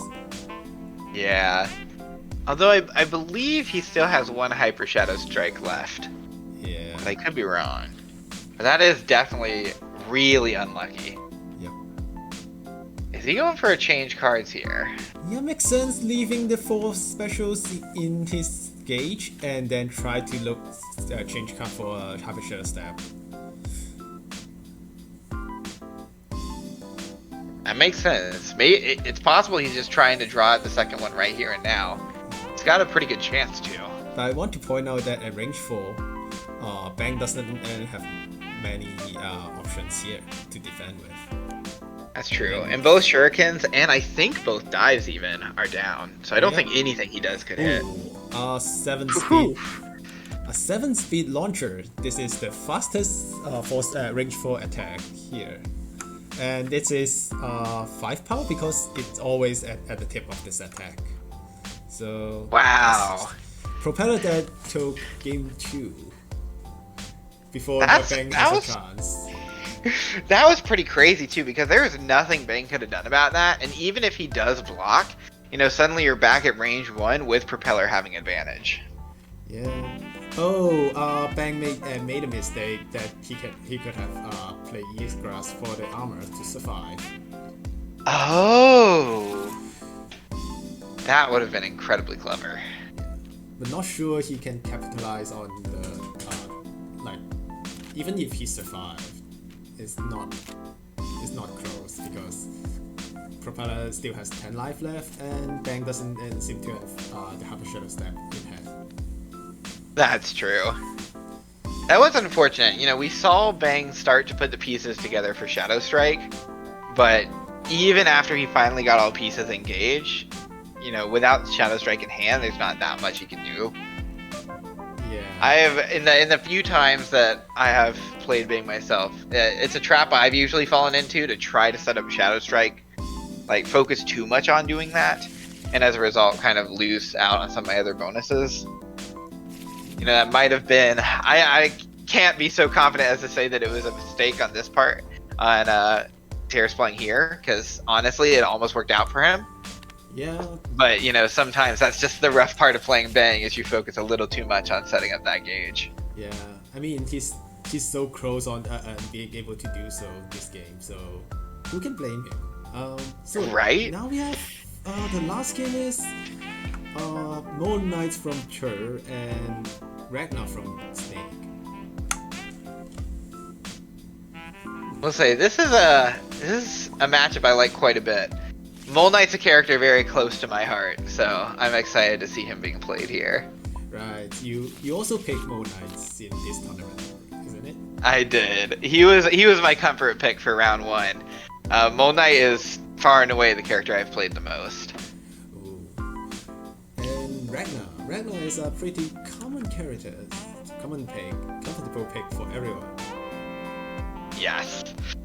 Ragna's just really solid. UA, you don't really have to think about it that much, but it's always, super rewarding. And then all of his specials are just feel very solid to use. Exactly. So picking Moon Knight on the game that you lose, that make sure that you get the first hand is actually quite. It's a strategic pick because going first for Moon Knight is a no-brainer for the Moon Knight actions. Absolutely. Starting off with that UA activation is really, really nice. Yeah, and going second on Moon Knight, make it a little bit annoying that you need to discard a card from his hand. Yeah. Usually if you end up going second as Mole Knight, you either try to reposition, sometimes you do take that forced discard and still try to move the mound, but it's definitely a lot bigger of a choice if you decide to go second. Yeah.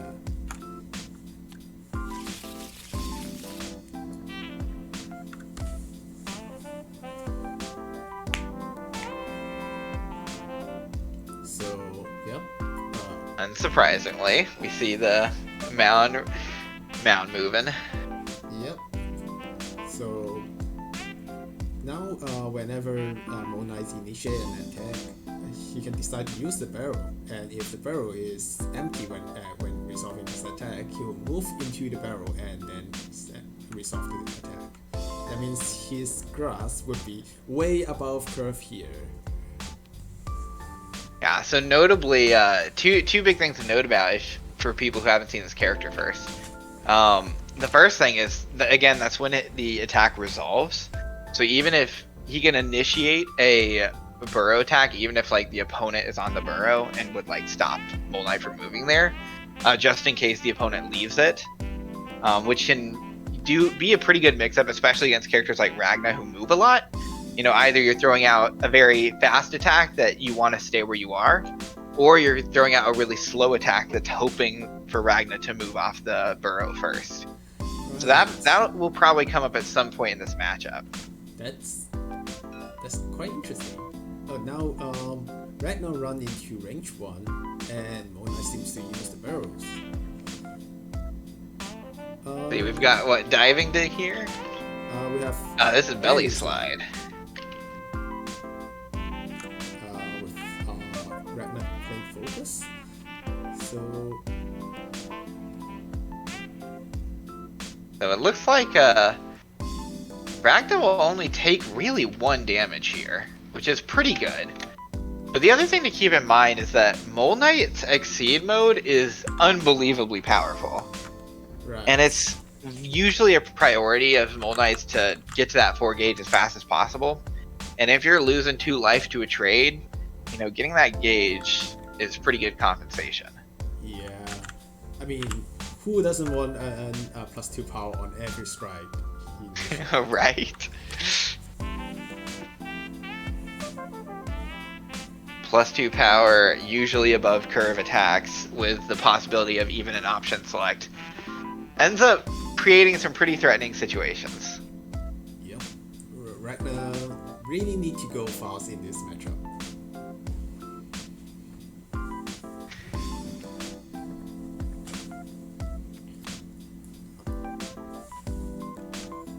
Boosting light and get tapped.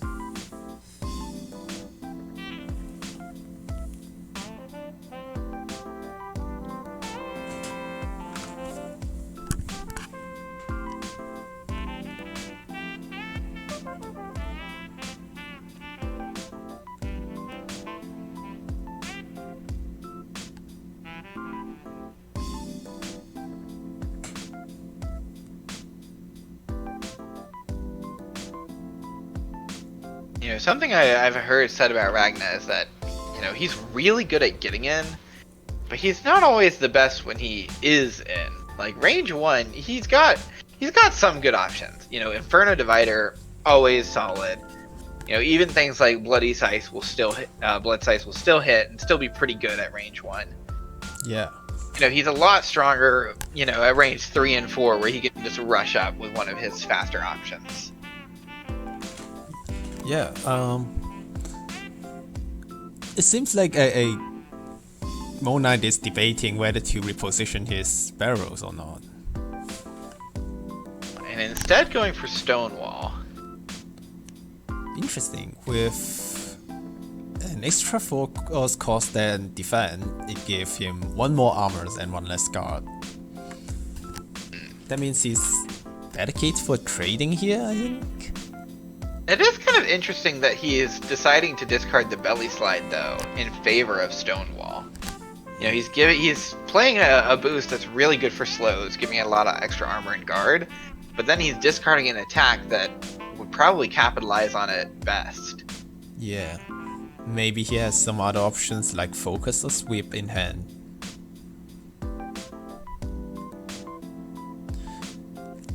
But also, like, belly slide as a slow actually lose to grasp or like with any fast attack here because of the boost from Ragna. So I think it's reasonable. A strike from Ragna's side as a slow option.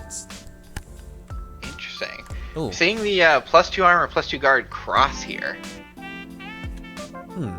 Seems like the bluff from Mole Knight's side actually paid off. Yeah.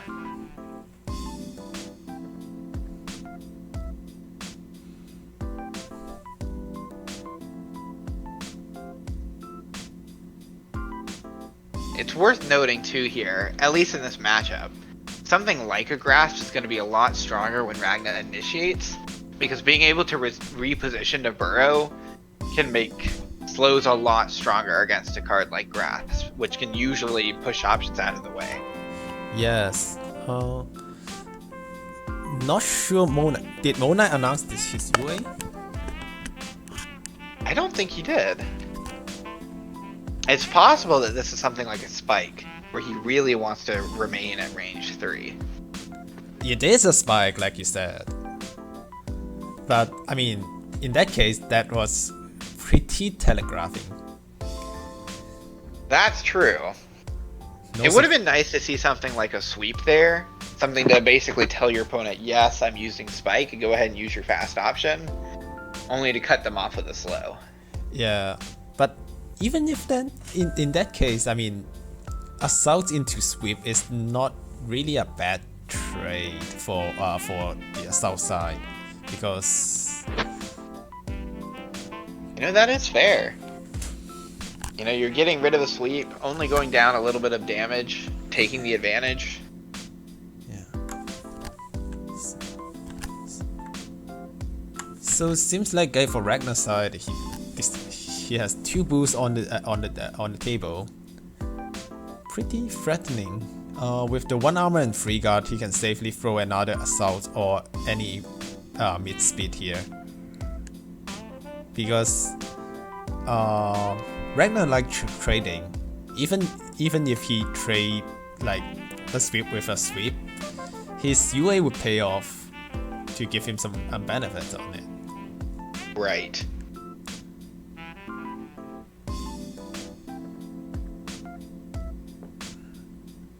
Yeah, see that's definitely something interesting of note. Is that normally as Mole Knight you're really happy trading all the way until 4 gauge where you can exceed. But against Ragna, these trades become a lot less favorable when, Ragna's gaining health off of every attack. Yeah, maybe both characters need to adjust their strategy here.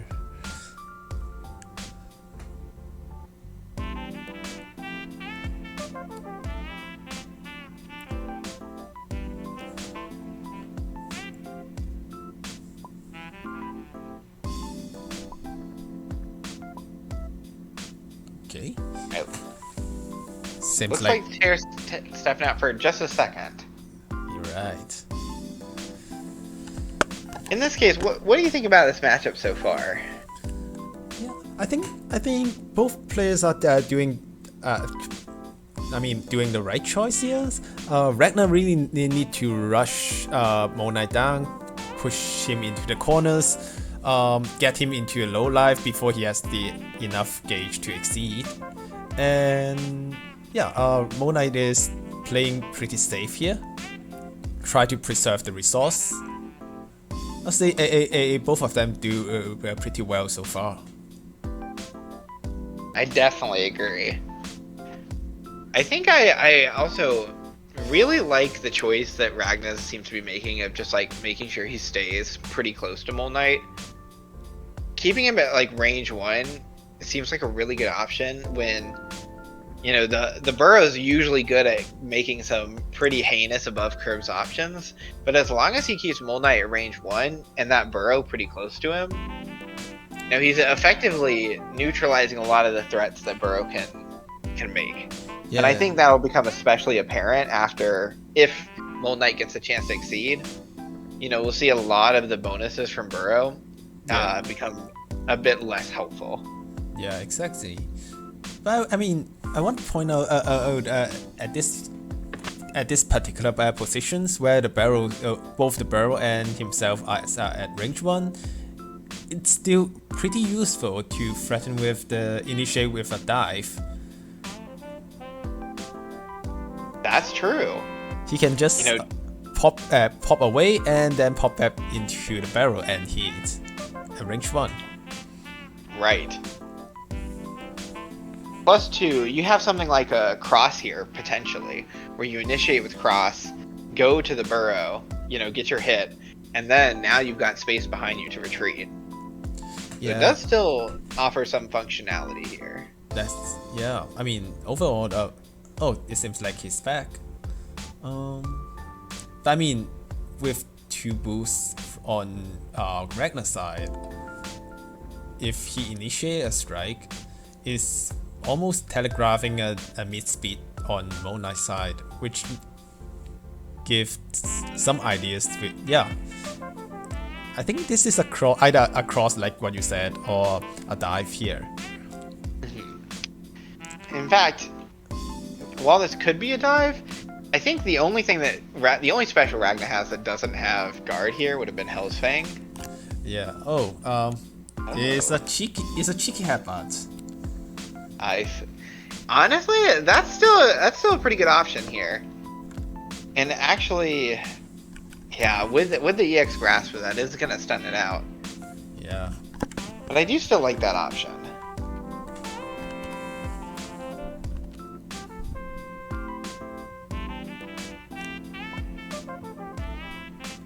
Things aren't going well. And we're back. Yep, sorry about the technical issues. Luckily, I don't think we missed anything. We've got a wild swing here from Ragna, but initiate no wild turns swing. That's really brave. It is. Although with Moon Knight here at range 2 and in the corner, I'm pretty sure. And Grasp is down because of the EX Grasp. I almost want to say literally every card in Ragna's deck will hit. I could be wrong about that, but because both graphs are gone. You're right. A wild swing dive with the UA is the even trade. I'll say this goes pretty well for on Ragna's side, given the life leading. Yeah, it's honestly not bad. At this point, it looks like I would not be surprised if Ragna's just out here trying to trade as many strikes as possible now. He's got a pretty good life lead. He doesn't want Mole Knight to take advantage or take the momentum. Like, if he can just keep trading till the cows come home, yeah. I mean, he can take advantage of his lead here pretty well. Yeah. Seems like Mole Knight's Ban-Ter-Rin force decided to change card. I'm kind of surprised that he didn't spend the force to escape the corner instead. Right. I do wonder if he's hoping to get some sort of burrow attack here. Maybe even a burrow. Maybe he's searching for his second cross to burrow cross.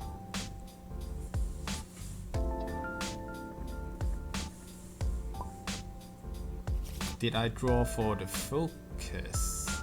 Did he? Unfortunately, I can't quite recall. I can't recall neither.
Yeah, seems like he's.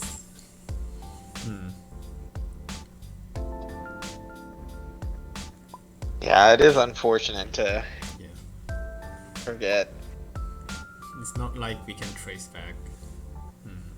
We could pull up the recording actually, if you're able to both be recording and pull up an old recording at the same time. I'm afraid it can't. Well, in that case, we're just gonna have to hope that one card doesn't make too much of a difference.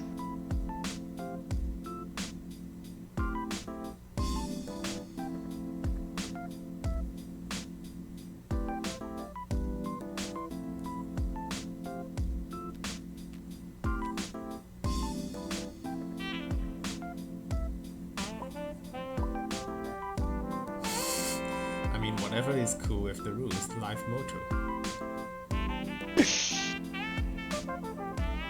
Not a bad motto. So now it's Ragna's turn.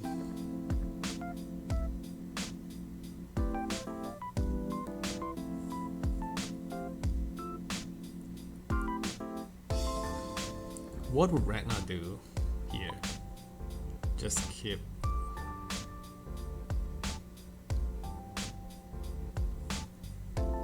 Just keep wild swinging? No, it'd be a fair option. Because it seems like he doesn't have good options in hand anyway. That's why he wild swings the last turn, right? Right. You know, he does have, I think, 2 Hell's Fangs in rotation, I'm pretty sure. So, you know, if he ends up wild swinging that at range 1, that wouldn't be great. But everything else seems decent, and Hell's Fang would still hit. Yeah. So I think it's still pretty fair to wild swing here. Would he throw the game if he exceed here? Because that would be really cool, right? He get the +1 power and also the feel to like he get to draw 1 and then like keep on the pressure. Well, that's true. The overdrive effect is that he'll lose 1, or he'll take 1 damage and push 1. He won't get the push effect because Mole's in the corner. He will take the 1 damage every turn, and he can recoup it if he hits every turn. But effectively, that extra damage will cancel out that extra life at best. And so really exceeding here would basically be, at best, a +1 power bonus for the next few turns. Yeah. Which, you know, isn't awful. You get to exceed here, and you get 3, maybe more instances of +1 power, depending on what Mold Knight does. I think it's still worth considering. Yeah. But personally, I don't think I'd recommend it here. Yeah, makes sense. So decide to reload here, get a prep, rather than I can't see.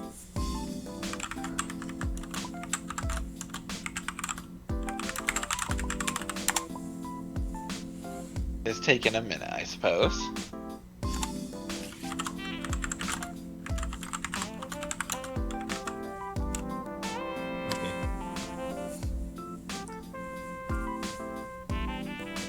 Yeah, it's tabletop simulators sometimes it's all about object refreshing. Yeah.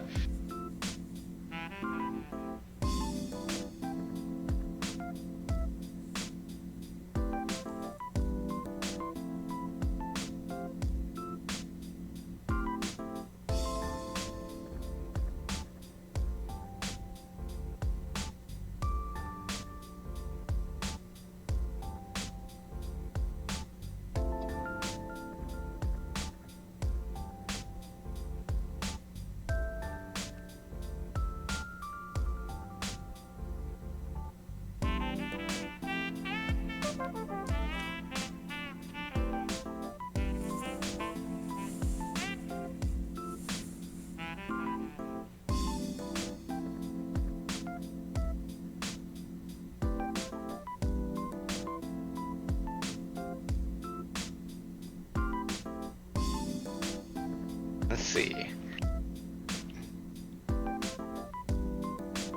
Oh, so I looked away for a second, and now I'm looking back with a light on the field.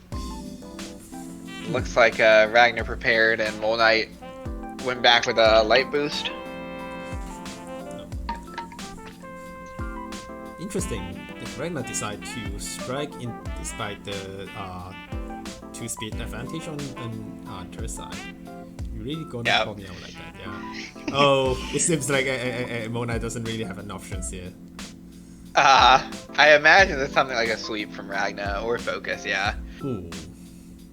If you attack into Mole Knight, he can't use the burrow, which, you know, doesn't take away a ton of options here, but it definitely takes away some. Yeah, it seems like Mole Knight's original plan is to capitalize on the speed advantage to play something like to strike with something like cross. To escape. Right.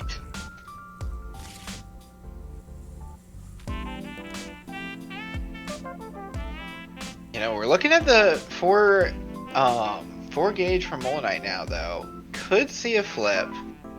Although in the corner, it might be one of the few times that he could use something like Cave In. Oh, right. Because the only weakness for Kevin here is dive. Yeah, it'll be stunned by anything more than 3 power. So even something like a sweep. But against Ragna, especially if he can find a way to put a little bit of distance between them, you know, having that opponents can't move against Ragna could be pretty good, since a lot of Ragna's options, especially at like range 3 for example, rely on him being able to move in. Yeah.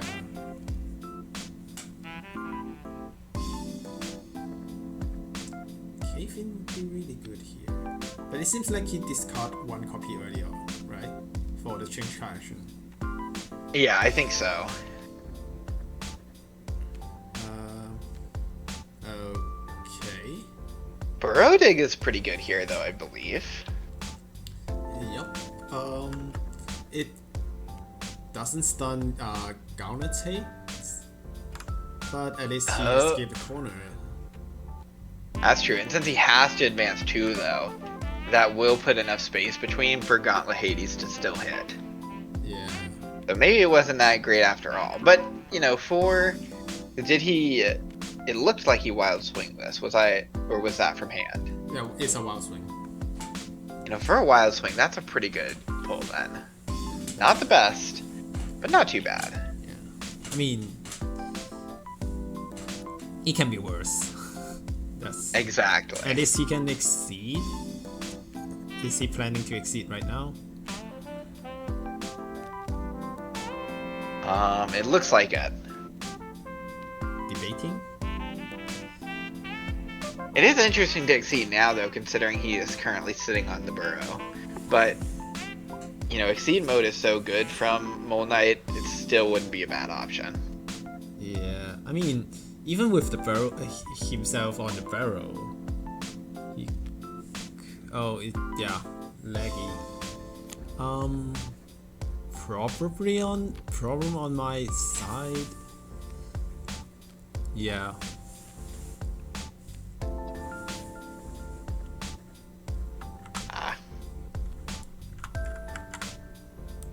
Better to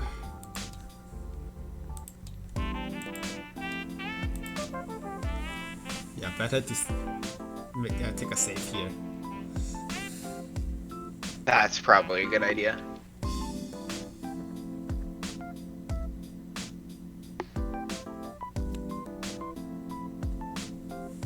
You know, depending on what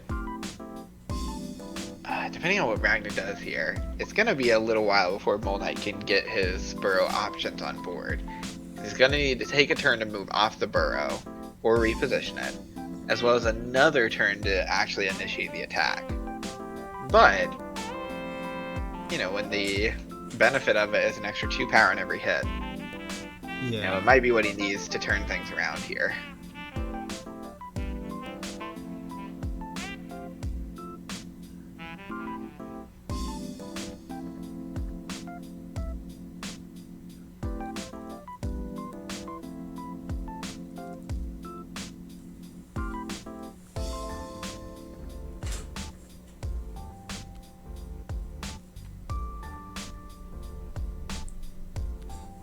Ragna boosting spike here. I think the best play for Mona at this position is another cross to escape the corner. Sorry, not escape but to leave a step away from the barrel. And spike makes most of the options from on Ragna's side become a cross counter. I see. That is a pretty good point. And Mona respond with another copy of Defend. But not sure how well it does though. Not sure. Yeah, to be quite frank, I would have really liked to see Mole Knight try to put a threat up using Burrow somehow. Defend doesn't, at least from what I can tell, and you know, I could be missing something, But I don't know if defend really threatens any extra options here. Yeah. Maybe something like a headbutt at best. Oh right, headbutt is a threat. Yes. I mean, he can use headbutt to help trade here, but I don't even know if that's like great for Mole Knight. Like Yeah. it's not a bad option to threaten. Yeah, because the problem of defend is only 4. I mean, yeah, Ragna exceed and playing an EX. I mean, if Ragna initiate, the Inferno Divider would be 5 power enough to break the guard on defend. That's why I'm not sure what's the intention of boosting Spike there. We Right. see an EX Hellsfang at range 1. That's fascinating. Yeah, I mean, it covered cross here. That's true. It covers cross. It's got a ton of guard thanks to the defend. Like, you've got, what, 2 armor here, an extra 4 guard. It's going to hit at any range 1 to 4. And it's going to get him into range 3, which I guess is where Ragna wants him. Yeah. Like, I think it is pretty good. It's just very unconventional. I was not expecting it.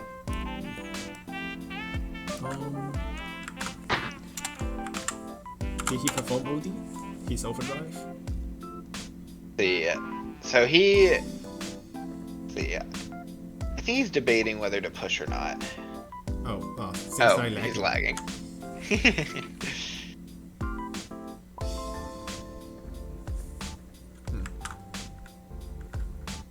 Yeah. Yeah, I I mean... think the big option... Sorry, please go on. I was gonna say, I think one of the big things to think about here is whether he is going to push or not, but considering he just went down both Hell's Fangs, I mean, he can still Dead Spike or even do like a Carnage Scissors at range 4. So it's not a terrible option to push, but it would be a little bit more telegraphed than usual. Yeah. But even still, it would be hard to beat. I mean, at range 3, he can do all of his mix-up anyway. That's true. He doesn't get the Carnage Scissor dodge, but yeah, everything else is online. Yeah.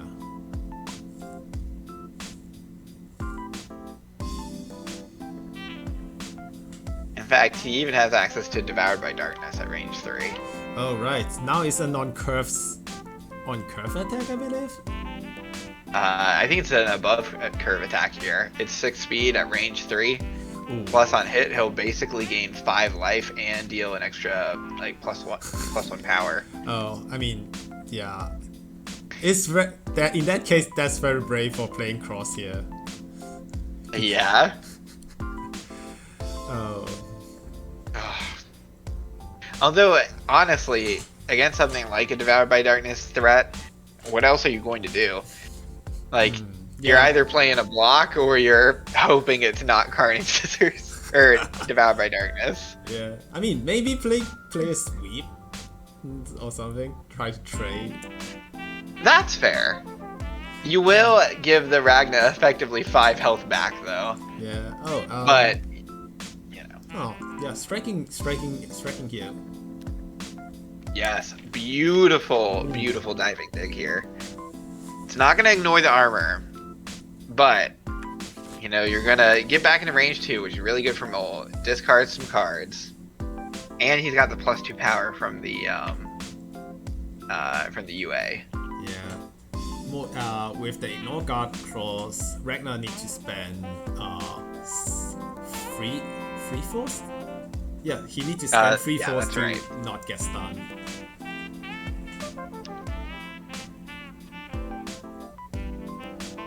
For seeing as how low his hand is, it might even be better just to, well, yeah, spin the 3 force, put the block back into the gauge. I was thinking if you spend just 2 force, you don't get the block in gauge, but Then, I guess it kind of ends up being the same if you're spinning from gauge, except you take 1 less damage. Yeah.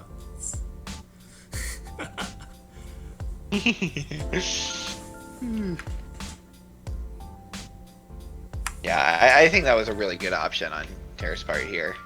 Yeah. Did you heal from House Fang think so. I think you did.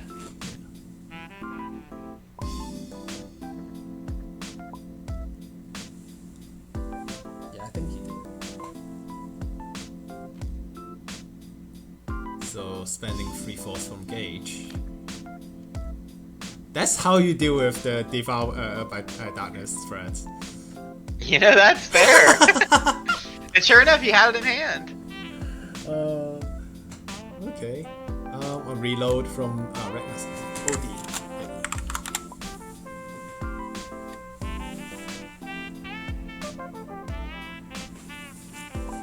Right, he's got an OD first.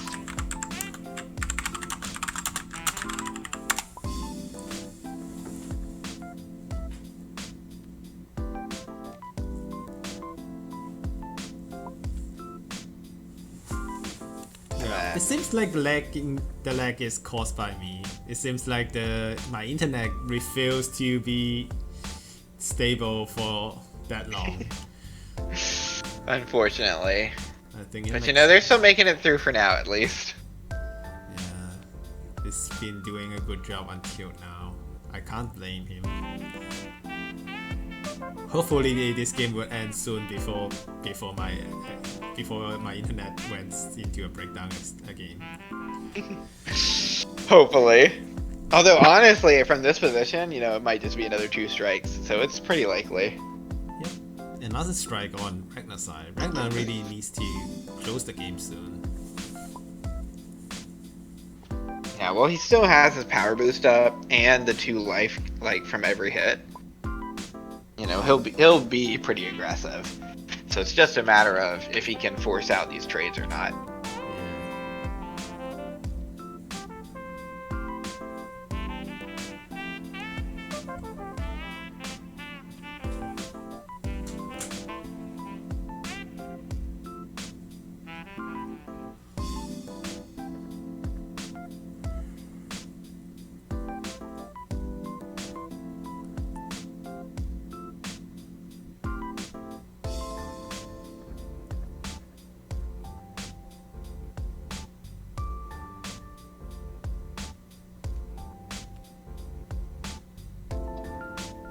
Yeah. Okay. Ooh. You know? Hold on, I can't figure out if this is good for him or not. That's gonna be what, a 6 power attack. It's gonna push him 1, but Mole Knight's only gonna take 4 here, and he's gonna deal back 8. Yeah. Considering Ragna will gain health, you know, it's still not an amazing trade for Mole Knight, but honestly, like, it's not bad. Yeah. I mean, especially to like wait out an overdrive turn. Yeah, yes. Ragnar still needs to take two more damage from his overdrive. And yeah.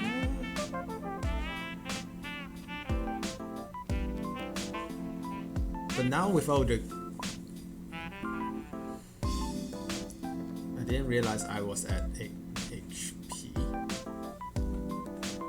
Okay. 4 of the armor from. Yeah.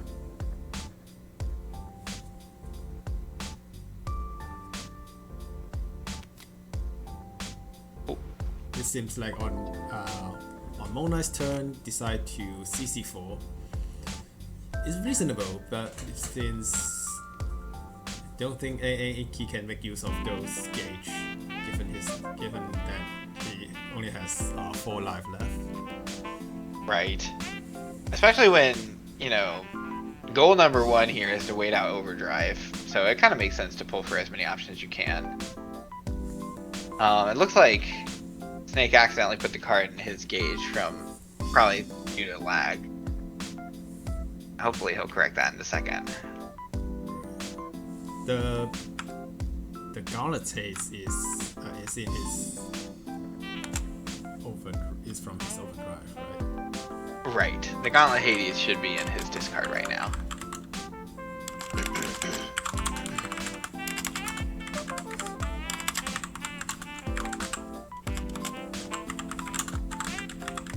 if they don't catch this after this strike, we'll probably tell them. Or at least I assume it's going to be a strike.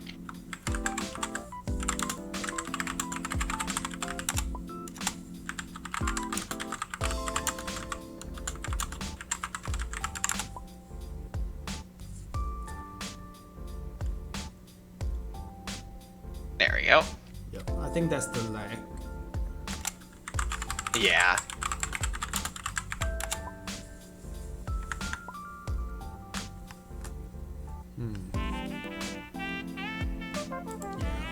My computer is complaining, I think. Aww.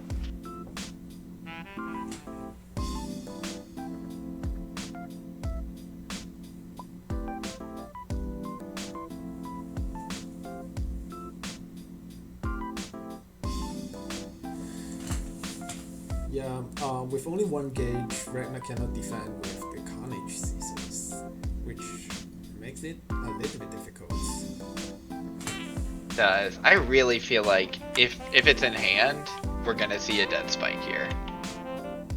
And actually, we might have already boosted both of them, though, now that I think about it. Yeah, right, yes. So... Actually, we might have dropped all of our range 4 options. I think we've already used both Gauntlet Hades. And I know we've used both Hell's Fang, yeah. Ooh. Spicy. Yikes. Drawing 4 off of that. Wait. Did he spend the force? He spent, oh, hold on, that's a good point. I don't know if he did.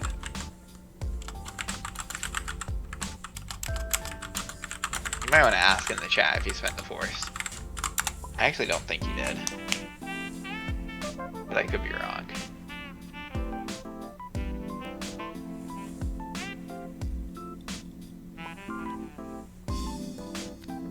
Okay, cool. Okay, cool. Now, at this point, if Mole Knight has any readings left, now's the time. Ragna's only got 1 card left in deck, so his hand is almost free knowledge.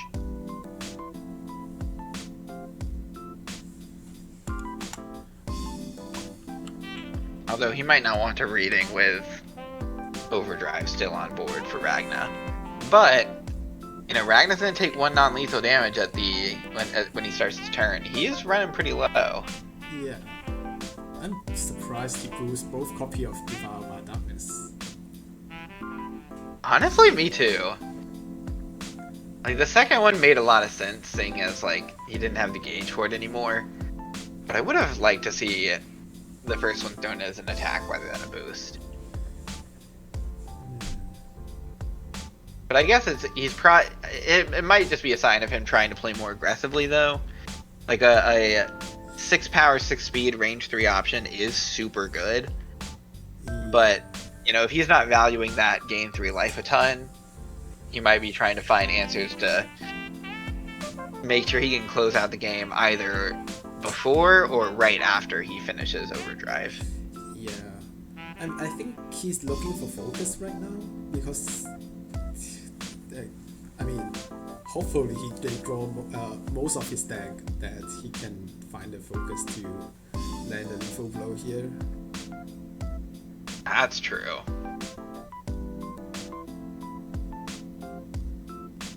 Otherwise, it is very dangerous for like to draw that many cards. Right.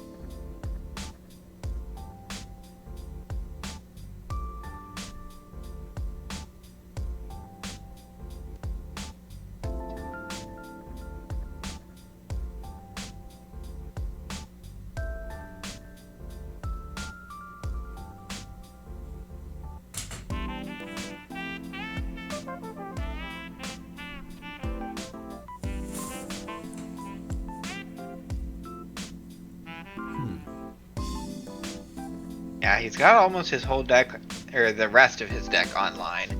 But I don't think he has anything available to pressure at range 4 anymore. No, I think he still I think he still has a dive left. If I'm not mistaken. Or I could be wrong. I could be wrong. Or maybe he's searching for focus to read and didn't draw it. I mean, unfortunately, it's the last card. Oh, that's definitely possible.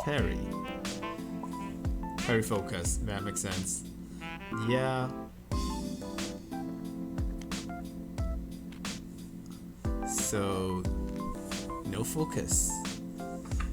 Worryingly, too, that means Ragna likely has a focus in hand, and we're looking at 4 normals in Mold Knight's hand. Yeah. Yeah, Mold Knight has a sweep in hand. The barrel sweep would be 8 power. And if a Ragna has a focus in hand, then it isn't enough to kill him. That's true. But I almost wonder if Ragna just drew the focus here. I wonder if on his next turn he can read the assault, hit it with like a sweep or something. Yeah. Just to make sure he... Okay, what did he has? Oh wait, he doesn't have focus. Is it? The last one's in overdrive. The last one is in overdrive. Oh, I forgot. So what was he looking for? The dive? I suppose. He could have Wild Swung if he want to initiate with the dive there. Right. Huh. Maybe he's just... Maybe he didn't feel confident enough about throwing the dive and just wasn't sure whether he should risk it or not and decided not to. Yeah. So... Initiate... Got a strike. Yep. So Mold Knight initiate a strike. This is probably a sweep. Let's see, did he declare UA? Yes. Oh wait, but the sweep cannot hit the cross from Ragna if Ragna plays the cross, of course. That's true. So what could that be? Well, you know, I guess it could be. Well, he does have the grasp, so I think the mix-up here is either he's doing burrow grasp, that's gonna beat the cross, or he's gonna burrow sweep, which will beat everything else. Yeah.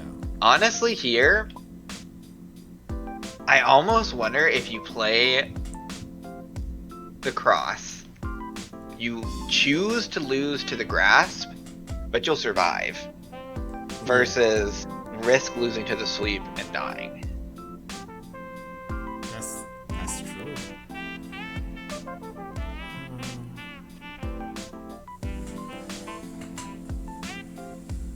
Yep. But I mean, given Ter's this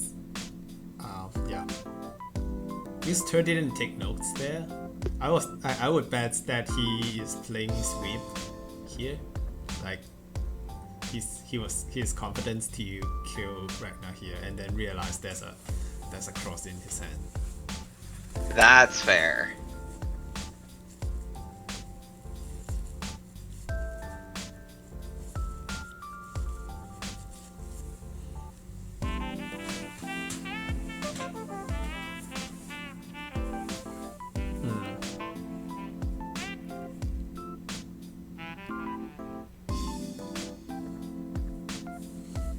I wonder what Snake is thinking though. I mean, after even if Mold Knights get the 7-speed grasp, 5 power grasp here, I'm not sure he can survive another turn and from Ragna's side after getting into after using the grasp. That's kind of my thought, which is why at least if I were in Snake's shoes, I would just spam the cross here. But let's see, this sweep might pay off. It is the sweep. Ooh, that's it. The Yomi level. Honestly, that was some really good comebacking from Mold Knight. To be quite frank, I thought it was he was out of it kind of during the middle of the game. You know, before he exceeded, he was down a fair bit, but you know, Terra brought this back pretty well. Yeah, that's how you do it in tournaments. Keep cool under pressure. Yeah. Oh, and now Turns Moon Knights to game 3, and GG, well played for both sides. Yeah, that was some super good gaming.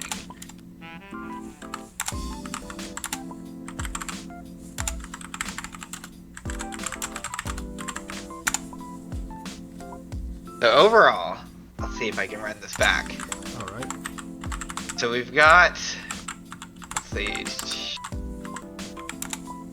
So I think that leaves it to, what, Terra winning 2-1 here, I believe? Yep. One with Akuma, one with Mold Knight, but lost with Bang? Yes. So I think this means the overall score for the team for the Wardens would now have a sweet score of 5, while for the other teams, triple dose, was that triple dose? For her is 4.